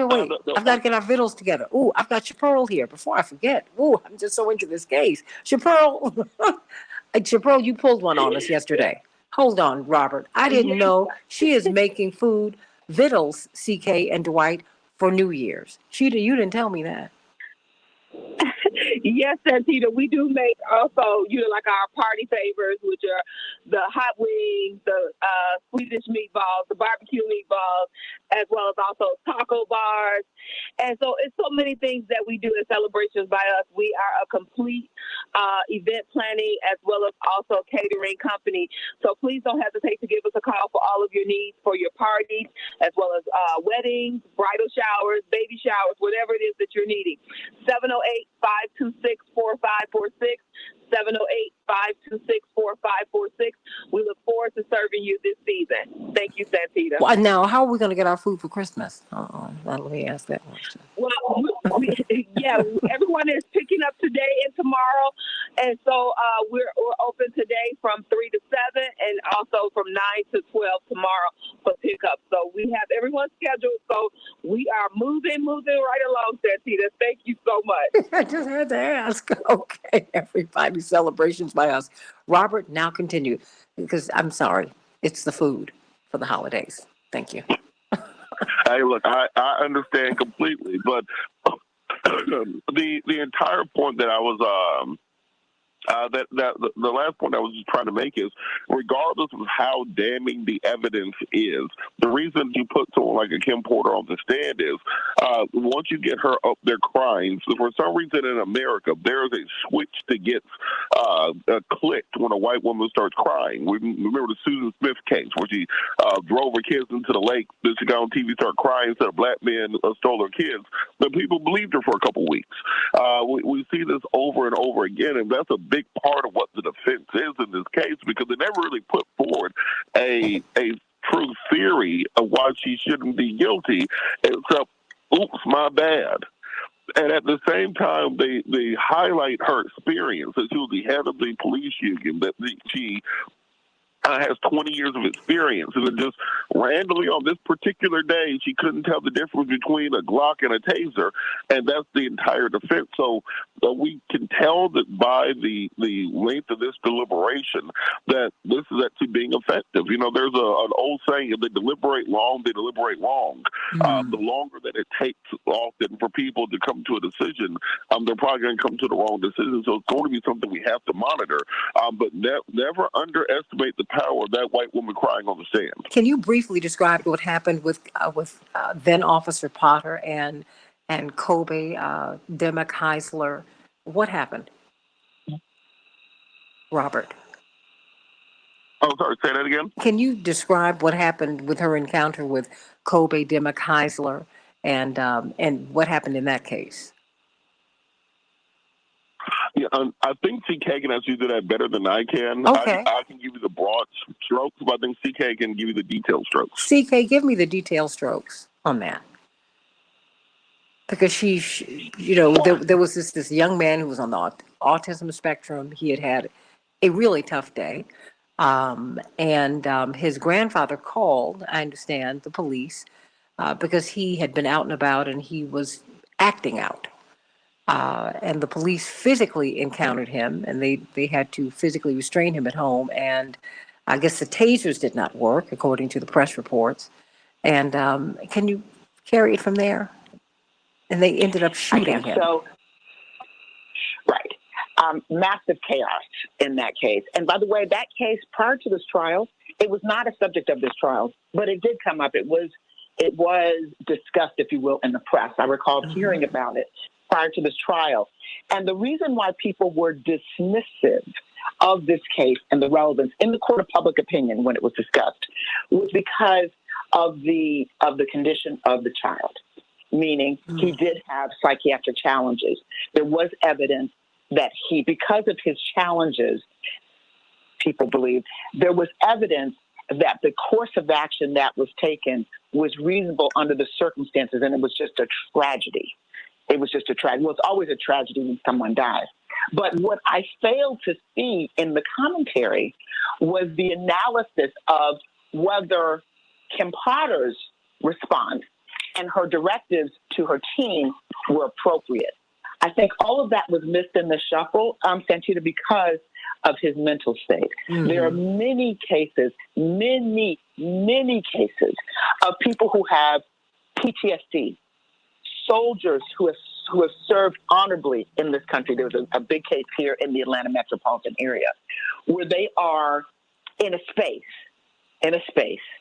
and unarmed, and they are acting a certain way, and they have mental challenges, and the police come and shoot and kill them. In the case here in the Atlanta metropolitan area, this young man was naked.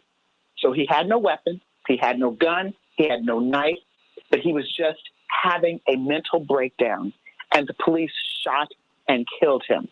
So the actions, you said, of Kim Potter and her team, because it was, there were just a bunch of people that were involved with this young man, have been discounted, if you will, because of his mental state. Do I believe it's fair and appropriate? Actually, no. I think we should look into that case. I'm with the mother. Let's look into that case. Let's unfold what happened here, because there could be a similar pattern with this upstanding head of the, quote, upstanding head of the police union, 26-year veteran police officer who also shot and killed Dante Wright. So I think, Santita, it's worth looking into more, but I do think a big factor is going to be the mental state of this young man, of this child. Dwight McKee, before I go to the callers, what do you make of this case? I mean, Robert has brought up the fact that, you've seen this woman, Kim Potter, former police officer, someone who's been, a 26-year veteran of the force, someone who has had to make it in a man's world, if you will, someone who's tough. Not that if women don't have to make it in, male predominant environments, that they're not tough, because that's not true. Women are tough. But, she has a lot of experience shifting to that side of her personality. Certainly, as she walked into this scene, where we saw her very, very coolly telling these police officers, explaining what they needed to do after a police shooting. This is not what we saw when she actually shot Dante Wright. What do you make of this whole case and the long time that it is taking for the jury to reach a conclusion? Well, the pursuit of justice is not about what you've done. It's about how the jury feels about what you've done and how they feel about you and having done it. And so what the defense wants to do is show her as a person who was contrite, who made a mistake, who needs not be punished for a mistake that she made, and to show a certain innocence. You are not allowed to bring in that other information on this case. But what you can do is expose that side of her personality. I was watching part of the trial, and a couple of times the prosecutor rubbed her the wrong way, and you saw that side of her personality come out. That you see that there's a Jekyll and Hyde thing that is working there, and what you want to do is to be able to expose that Hyde piece that takes you past the tears and past the contrition. I think the best thing will probably come out of this is with a hung jury. I think they'll probably be able to make some progress when they do the civil case. But it's very hard, as Robert said, for America at any level to convict a white woman crying and not crying but particularly crime because all of our conditioning leads us into that Polly purebred mentality that she's always the damsel in distress, and the whole role of Superman is to save Lois Lane. The role of Batman is to save the white woman. All of our orientation is to save the white woman from Simon Dupree. And it's very hard for us emotionally to get out of that, whatever the situation is. Ron from Rockford, Illinois. What's on your mind, Ron? Oh, good morning. Hey. Yes, I would like to know about the Kim Potter case.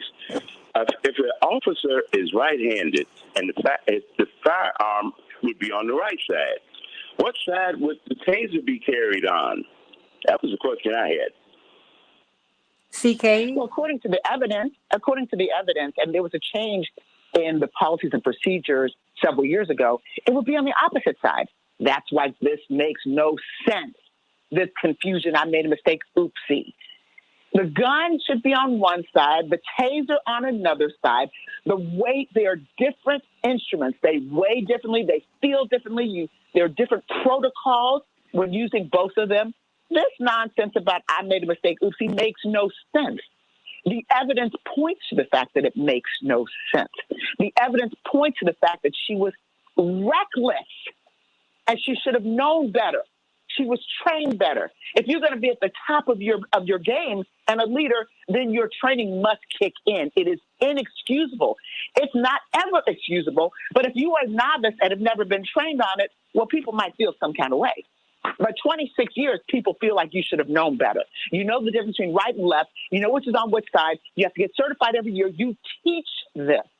All of that points to she should not be excused and not be allowed to not be held accountable. So that's an excellent point that you raised, and that evidence did come out at trial. Did that help you at all, Ron? Hello? Yes, did that help you at all? Oh, yes. I understand it now, because what I was thinking, she would have to go from left to right, take the safety off, and then fire. That's a lot of work without thinking. Everybody, what do you think? Call me at 773-763-9278, 773-763-9278. Or do you think that we now just have, do we have battle fatigue when it comes to these trials? Unfortunately, I think we do. I think people, because if you think about it, the entire latter half of this year of 2021, it's just been trial after dead black man after dead black man. And you can just tell by the fact that this trial has gotten so much less attention than the Chauvin's trial, than the Michael trial, than many of the other trials that we've seen throughout the year. And I think that works towards the benefit of somebody like the officer in this case, because I think that we're getting the same media attention as we've seen in the other cases, that this defense would have been broken down, 24/7 on cable news, and the ridiculous nature of what they're claiming would be highlighted. As we've said, I've used these tasers before. It's not something where you can mistake it for the way that a gun is used. You have to depress a safety button before activating it. There's a slight delay. It charges and then it fires. A gun is large and heavy and metal and black, and it literally cannot be mistaken for one another. They are held on different sides. The handles are facing different directions. One is bright yellow, yellowish green. One is dark black. This person was on the force for 26 years, was head of the union, trained other people. It's a ridiculous defense that they're putting forward, but because of the lack of public attention on it, it may end up working. 773-763-9278, 773-763 WCPT. CK Hoffler. Let's play this out politically. Say she's acquitted. Completely acquitted. How do you see that playing out? What if she's convicted on lesser charges? How do you think that's playing out? What if she goes to prison? How do you see that playing out? Well, if she's convicted on any charge, either of the charges, more than likely she's going to prison. That's number one. But if she is acquitted, there will be pandemonium, because the message will be that if you're a police officer, whether you are stopping someone, tapping them on the shoulder, pushing them, whatever, and you make a little boo-boo mistake and kill them, that you may not be held accountable. That you, and think about what it's saying. This is the same jurisdiction, the same jury pool as the jurors that convicted Derek Chauvin. The exact same. This happened at the time that trial was ongoing for the murder of George Floyd.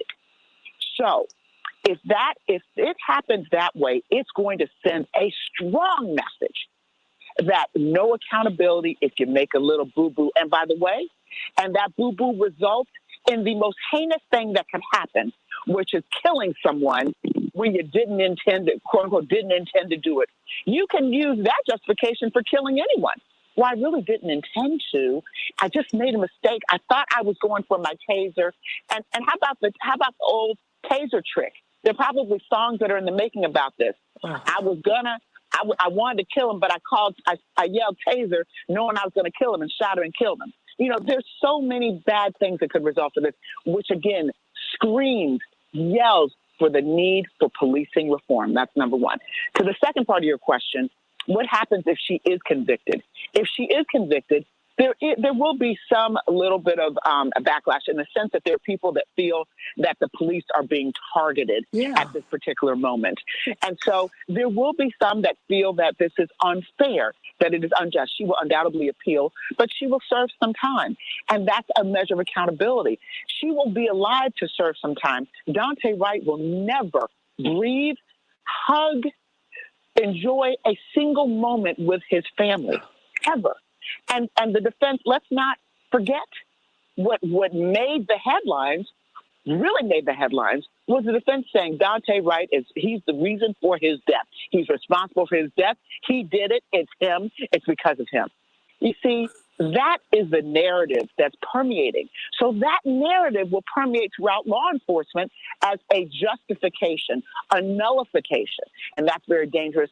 And without a nationwide policing bill, i.e. the George Floyd Justice Policing Act or anything like that, there are no federal standards. You're literally just going to have law enforcement going back to the OK Corral and doing whatever they want to do, because even if you make a mistake and you're supposed to tase, or how about you were just supposed to shove someone and you grab your gun and shoot and kill him or her, black and brown and whomever, you may not be held accountable. That's disastrous. It's tragic and very dangerous. We should be very concerned and follow what happens in this case and be prepared to do something about it, meaning to insist that there is policing reform. This is yet another example of why it is imperative.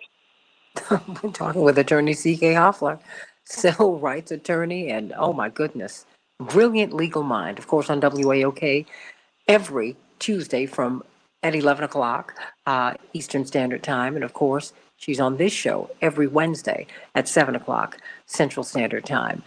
Dwight McKee, what's our takeaway from this case? Or is it too soon to tell? Well, let me ask you, what is your takeaway right now? My takeaway is pretty much the same, I think, as Robert's, is that because these cases are so emotional and they depend upon more emotion than facts, it really has everything to do with who commits the crime and who the jury is, whether the crime is committed and what the jury pool is. That's probably 90% of the case in these situations. And so if there's always going to be some advantage if, one, the person who commits the crime is a policeman. Secondly, if the person that commits the crime is white. Thirdly, if the person that commits the crime is a woman. Fourthly, if the person that the crime was inflicted upon is a black man. That's about 90% of any case I've seen. The other 10%, that's where the margins are. That's where we sometime win, sometime lose, mostly lose. But the case, pretty much based on those situations, those factors, is pretty much already decided before the gavel goes down.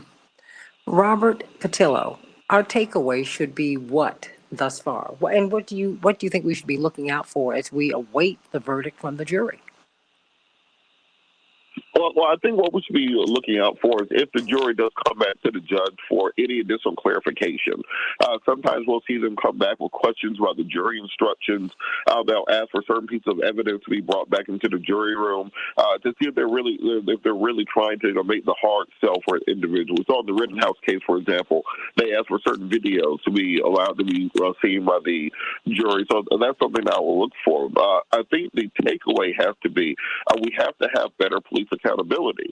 We shouldn't be on pins and needles trying to figure out if a police officer who shot somebody through the chest on video is guilty of shooting somebody through the chest on video.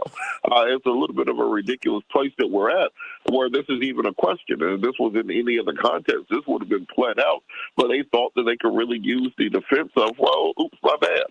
And I think that that's very clearly not the standard that we want to have for law enforcement. Law enforcement should be held to a higher standard than the general public, not a lower standard. You, as somebody who has 26 years of experience in training other individuals who handles firearms and tasers on a daily basis, you should be held to the highest standard, not to a standard lower than anybody in the general public. So we're going to need to have a real conversation around law enforcement reform. We cannot continue to let people on the other side of the aisle change the conversation into defund the police versus supporting the police, the thin blue line versus the Antifa and the anarchists. We have to have some real conversations about these things and find real policies that can actually work going forward. And I bet you, I always say this about the people who criticize, quote unquote, defund the police. I bet you there was a little white girl named Cindy getting shot as often as black dudes named Dante. We already would have had these kind of reforms put in place. We have to start working on the state and local. We have to start working on the state and local level. The federal government we see is broken, but we can get down there to City Hall. We can get down there to the council meetings. We can be in those committee meetings to make sure that on the state and local level we're making the reforms we need going forward. Because otherwise, we'll continue to have these piecemeal cases of more and more dead black bodies on the streets. I don't think that's a condition any of us are willing to live through. Mm-hmm. Everybody pay attention to this trial. We're going to wait with bated breath, Attorney C.K. Hoffler. We'll see if they'll return a verdict today. I mean, it is going on and on and on. And for some of us, it's very, very plain. And for other people, it's not so much. Paul from Seattle, stay right there. We'll talk with you just as soon as we get off air. I'm sorry I couldn't get to you just before we got off the air. But, think about that, everybody. This is a very, very important case for all of us, Thank you Matt for a great show, everybody. God bless you. Can't wait to be with you tomorrow on Christmas Eve. Love it and love you. I'm Santita Jackson.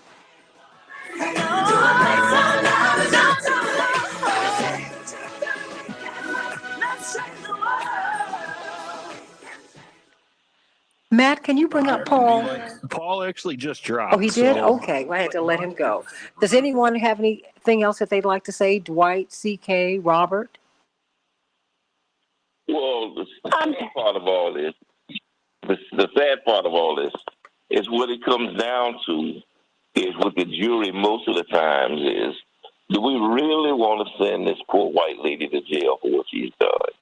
It has less to do with the crime, the nature of the crime, the impact on the victim, as it does that do we really want to take this poor lady or this poor policeman who has been our servant for all these years? We want to take him away from his family for the holidays just for killing a black person. I mean, is the burden of his deed worth the fact that he has to pay a crime away from his family? It really comes down to that. It's more about feelings than it is about facts or laws. Well, CK? Well, I think what the takeaway really is, Santita, oopsie is not a defense in an excessive use of force case. Oopsie. Children, 2, 3, 4, they made a mistake. They would say oopsie, and I told them then, oh, no, there's no oopsie. There's no oopsie. Oopsie's not going to work. Oopsie. Mommy, oopsie. And I say that because oopsie is what we hear when it comes to our children. Oopsie, I spilled the milk. Oopsie. No, that is not a defense when you shoot and kill someone. Oopsie is not a defense. And if she is acquitted, oopsie will be a defense. And that is reprehensible. We have to have policing reform. I agree on a state level, local level, but it's got to be on a federal level. Because when you travel, if you happen to travel through, Minnesota, you have to travel through Kentucky, you need to know that if you're going into one state, that you want to know, does oopsie work here or not work here?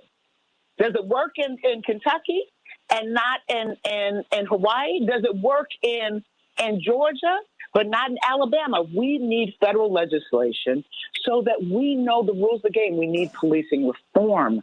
It's just, and I agree that if there were other people who were not black and brown, whose names are not Dante and all of that were getting killed, the dialogue would be different on some level. Of course, because we know that historically to be the case. But oopsie should not be a defense to murder. A mistake is not a crime. Ooh, that's what the defense said. I said, okay. As these people have these broken hearts today. Yes, Robert. I just, whew. Could you imagine that defense in any other case? Oops, my bad. I didn't mean to steal your purse. That's not a crime. I didn't mean to bust you upside the head. That's not a crime. I didn't mean to shoot you. That shouldn't be a crime.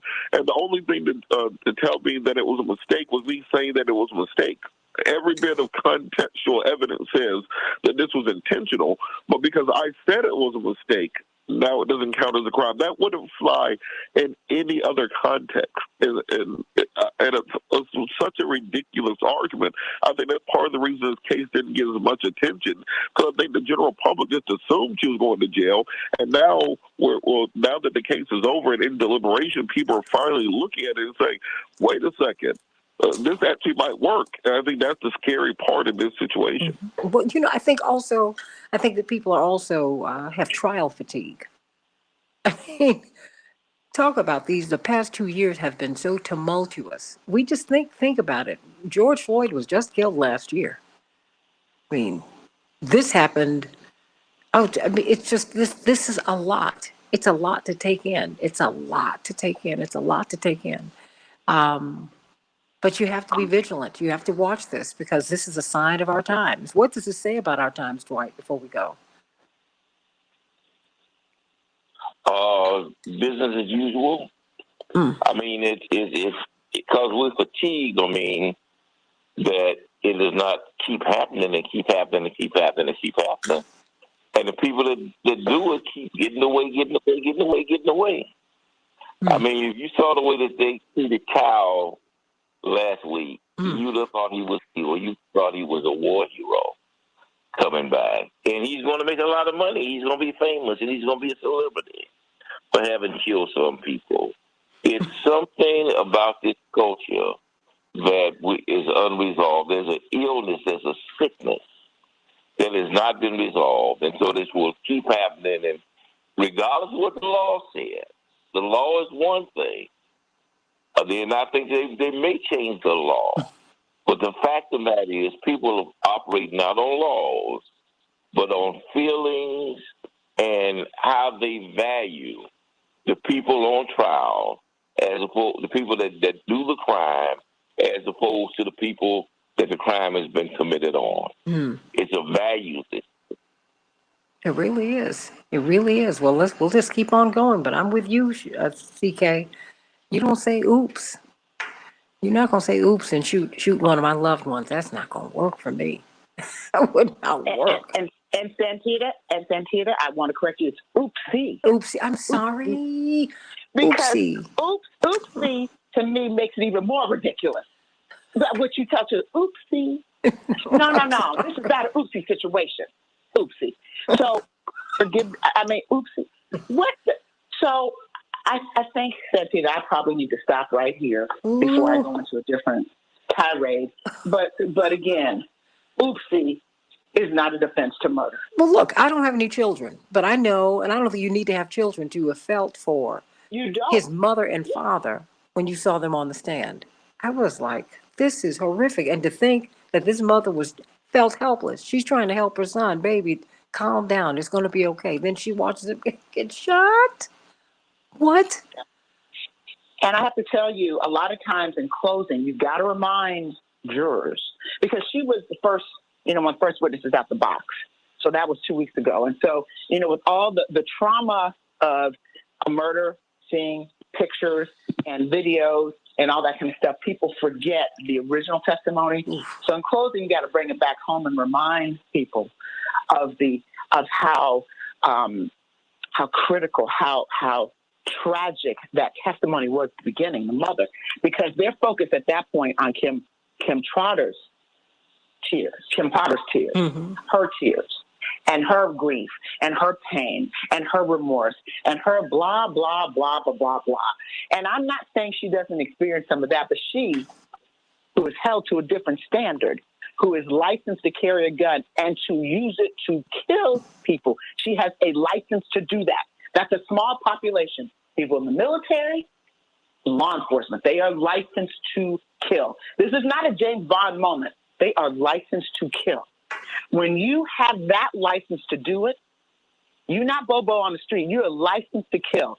Then you are held to a different standard, and you should be held accountable. To me, it's just that simple. But again, it's not me. It's what the jury sees. And I think reminding, constant reminders of that mother, of her pain. Now, I will tell you, there are many who discount the mother because many, and this is not fair, but this is what happens, and we have to face the reality of the country we live in. Because there's backlash oftentimes when there are interracial couples, particularly if the woman is white and the man is black, or if there's that type of interracial situation. A lot of times there's backlash and a sense of moral indignation by some that say, well, that's what you get for hanging with black, for having a kid with a black. I mean, what did you expect? It's just hard for me to wrap my mind around. To me, it's disheartening. But I have to, I see this kind of stuff. I've been away for 35 years, and so I'm just pointing out that sometimes we do see that. Okay. And we have to be prepared for that. It's important for people to be prepared because no matter what no matter what happens, what the sentence is, people are going to feel some kind of way. If she's convicted on second degree, there is some manslaughter. There are going to be people who feel like, why wouldn't she get convicted on first degree manslaughter? She was reckless. She was this and that. People are going to feel some kind of way, and they're going to feel that the racial component seeped into that, much like how maybe Robert and Dwight explained, and they're going to feel that way. If she's acquitted, there's going to be pandemonium, and there's going to be a whole other dialogue and action. It's not going to be dialogue. People, I imagine, will take to the streets, even in the cold. So I think that there's going to be a visceral reaction and an action reaction either way. But it screams of, Santita, is the need for policing reform. Absolutely. Because I think about this boy, Kobe. He was having a mental crisis. He was having a mental health. He was having a mental episode. I mean, someone like that. I think it's terrible. I think there's a lot of work that we have to do. It is terrible because when we talk about people who have mental illness, that is something that they can't control. People are born sometimes with mental illness. We know a lot of people who have mental illness. Yeah. It's been around forever. Many leaders have mental illness or have had mental illness in the past. So we understand this. Some people are medicated. Some people are not. Some people just know how to address it better than others. Some people have resources and access to medical attention. And at any given moment, they can have an episode. And that's what happened. And so how are they treated? How are they dealt with? And a lot of policing departments don't have the ability, nor should they be asked to do it when they don't have the ability, don't know what they're doing, to address that. And what they do is they shoot and kill. There are many examples of that. Andre Rice, I couldn't remember his name off the top of my head, but Andre Rice here in the Atlanta metropolitan area, he was someone who served the country honorably. It's my understanding. He served in the military, and he was having, a crisis, a breakdown, a crisis. And he was running through the street. He was naked. He had not a single. He was not a deadly threat, but the police used deadly force to kill him. So you see, that is an excessive use of force case. Just like all these other cases, Dante Wright, that's an excessive use of force case. I think Keith Ellison, people said, oh, he was overcharged. No, I think Keith Ellison, in a stroke of brilliance, added a charge because it's better strategically when you've got two charges. Because suppose this jury felt that first-degree manslaughter was just too much, too strong. Well, then they would have acquitted Kim Potter. But adding, and suppose it was just second degree, but the evidence supported first-degree manslaughter. So by having two charges, you give the jury options. You always want to give the jury options. And I think that's what Keith Ellison did. He will have to make a determination based on the verdict, whether he feels the case needs to be retried if she's acquitted or not. We know there's going to be an appeal no matter what happens. So I think that's where we are, Santita. But the bottom line is oopsie is not and should not be a viable defense to murder and excessive use of force. I mean, because all of these kids put their high school, the little doohickeys that hang from your right from your cap. That was like some people put dice. I mean, people put on air fresheners, all kinds of things on the rearview mirror. I'm like, what? What is it? Oh my gosh! And then you find out he has a warrant. I'm like, okay. You find out he has a warrant. You know what car he's in. You can follow him home.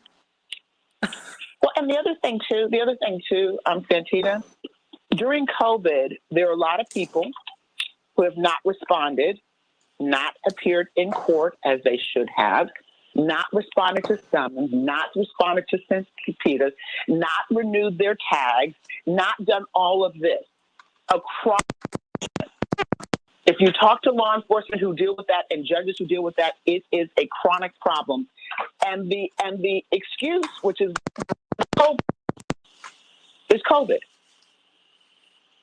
First of all, the departments are behind in enforcing that. As Kim Potter herself said, under normal circumstances, we just wouldn't have stopped him. I mean, really. That's what she said from her lips to God's ears. So evidently, in all this discussion about,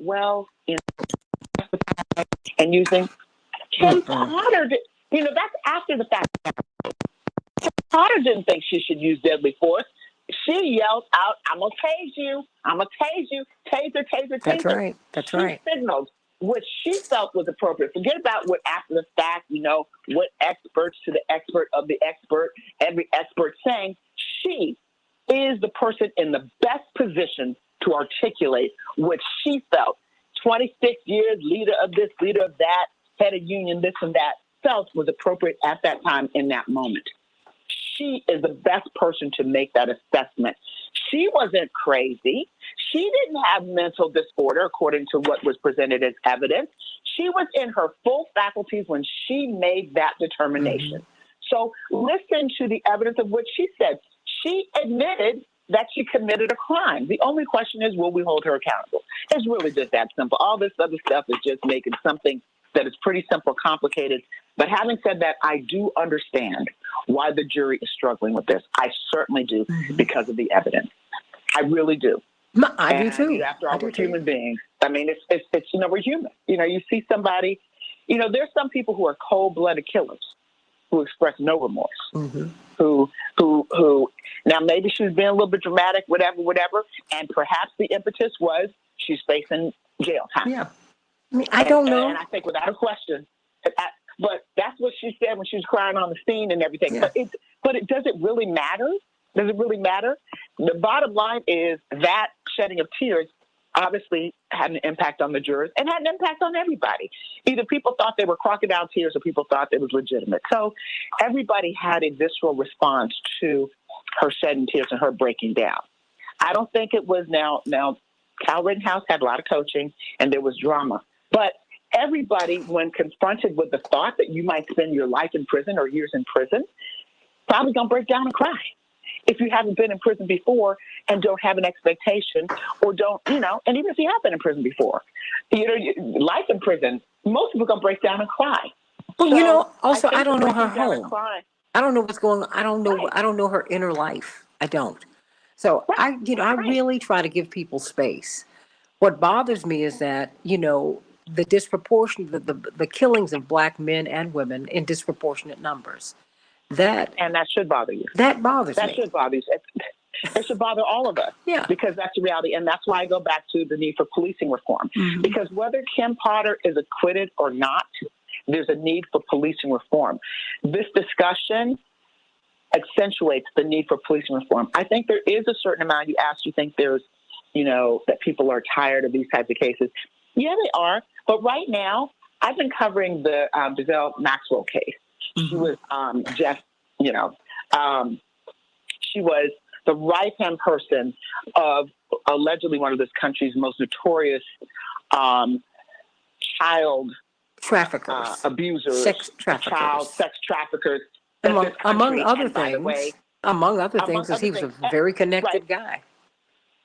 Right, very connected. But the sex trafficking is what's on trial here, much like the R. Kelly case. It's a very, very similar case. She was his right-hand person, his handler, if you will. And, by the way, engaged in some of the acts of sexual misconduct. She actually was someone who fondled and was involved in the sexual actions against these underage girls. So it wasn't just that she arranged for the meetings or went and recruited people. She was actually, the evidence is, involved in some of this. So, I think that what we're seeing here, and then there's another Holmes case where there was a woman who was head of a company who said that she was caught up in some type of a mindset. Oh, Elizabeth Holmes from Theranos? Right. Yes. Yeah. She was in a mindset persuaded by her former lover, and that she committed all these. Stop it. CK, stop. CK, stop. Stop, girl. Stop it. Stop it now. I can't hear all these crocodile tear excuses these folks come up with all these Black folks going to jail all the time. CK. But that's what I said.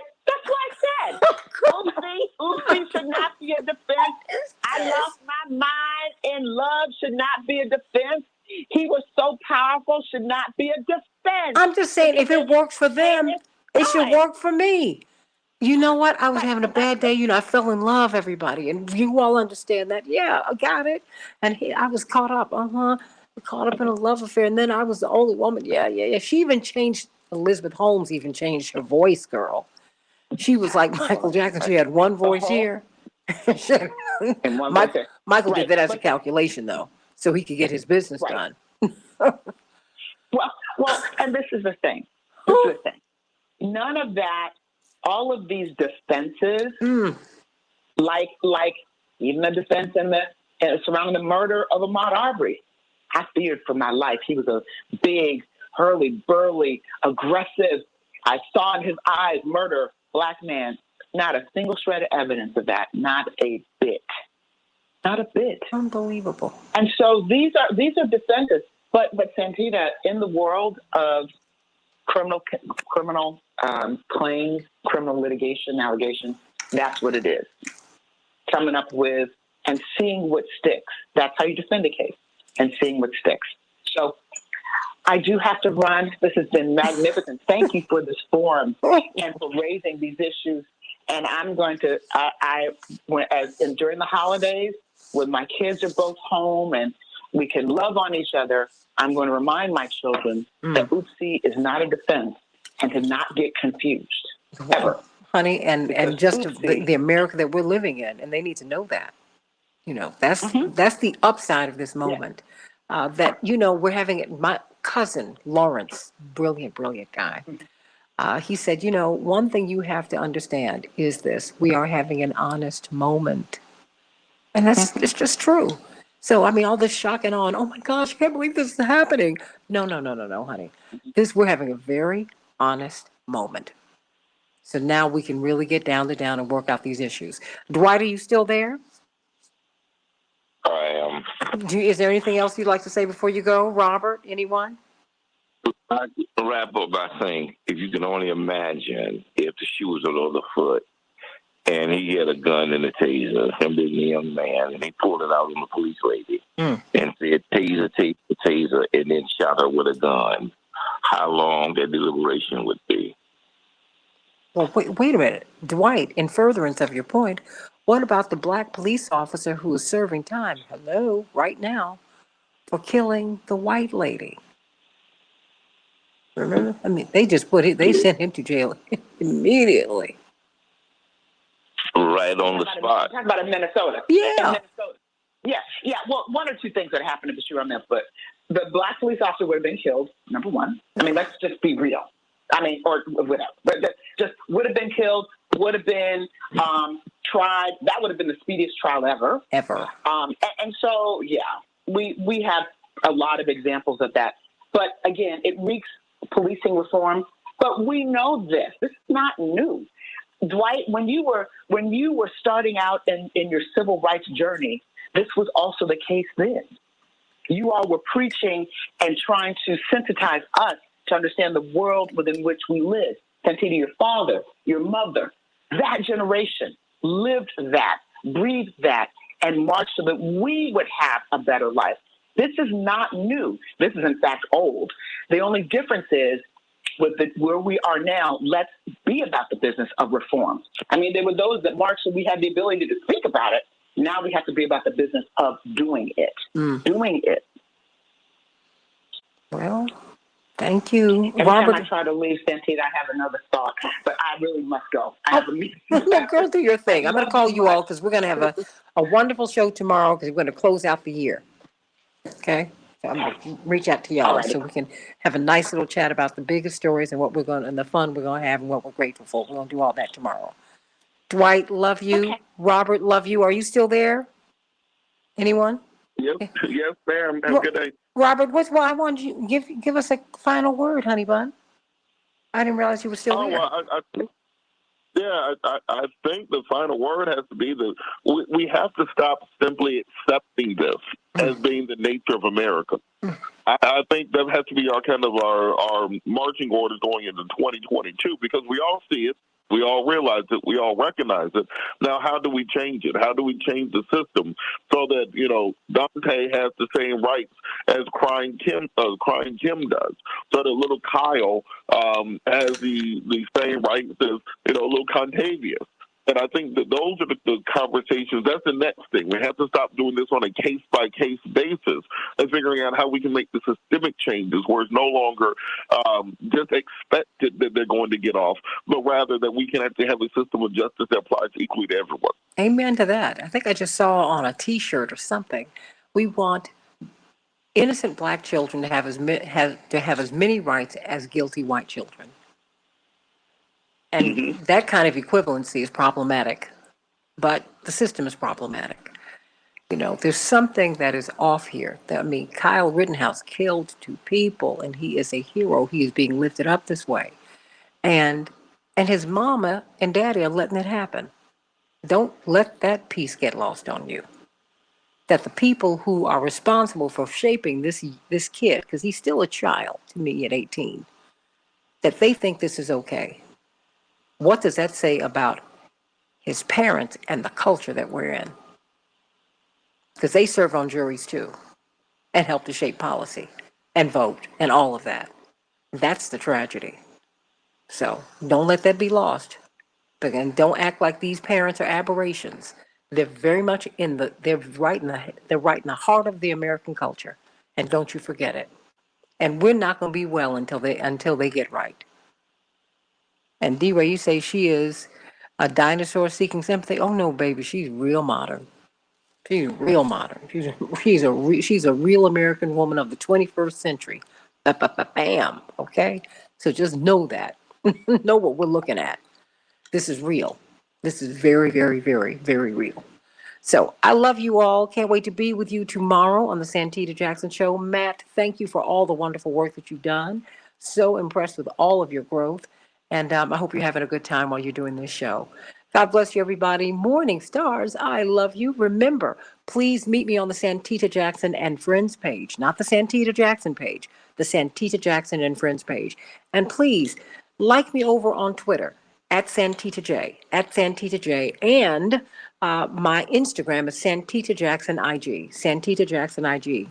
I love you, everybody. I'll see you tomorrow on the Santita Jackson Show. God bless.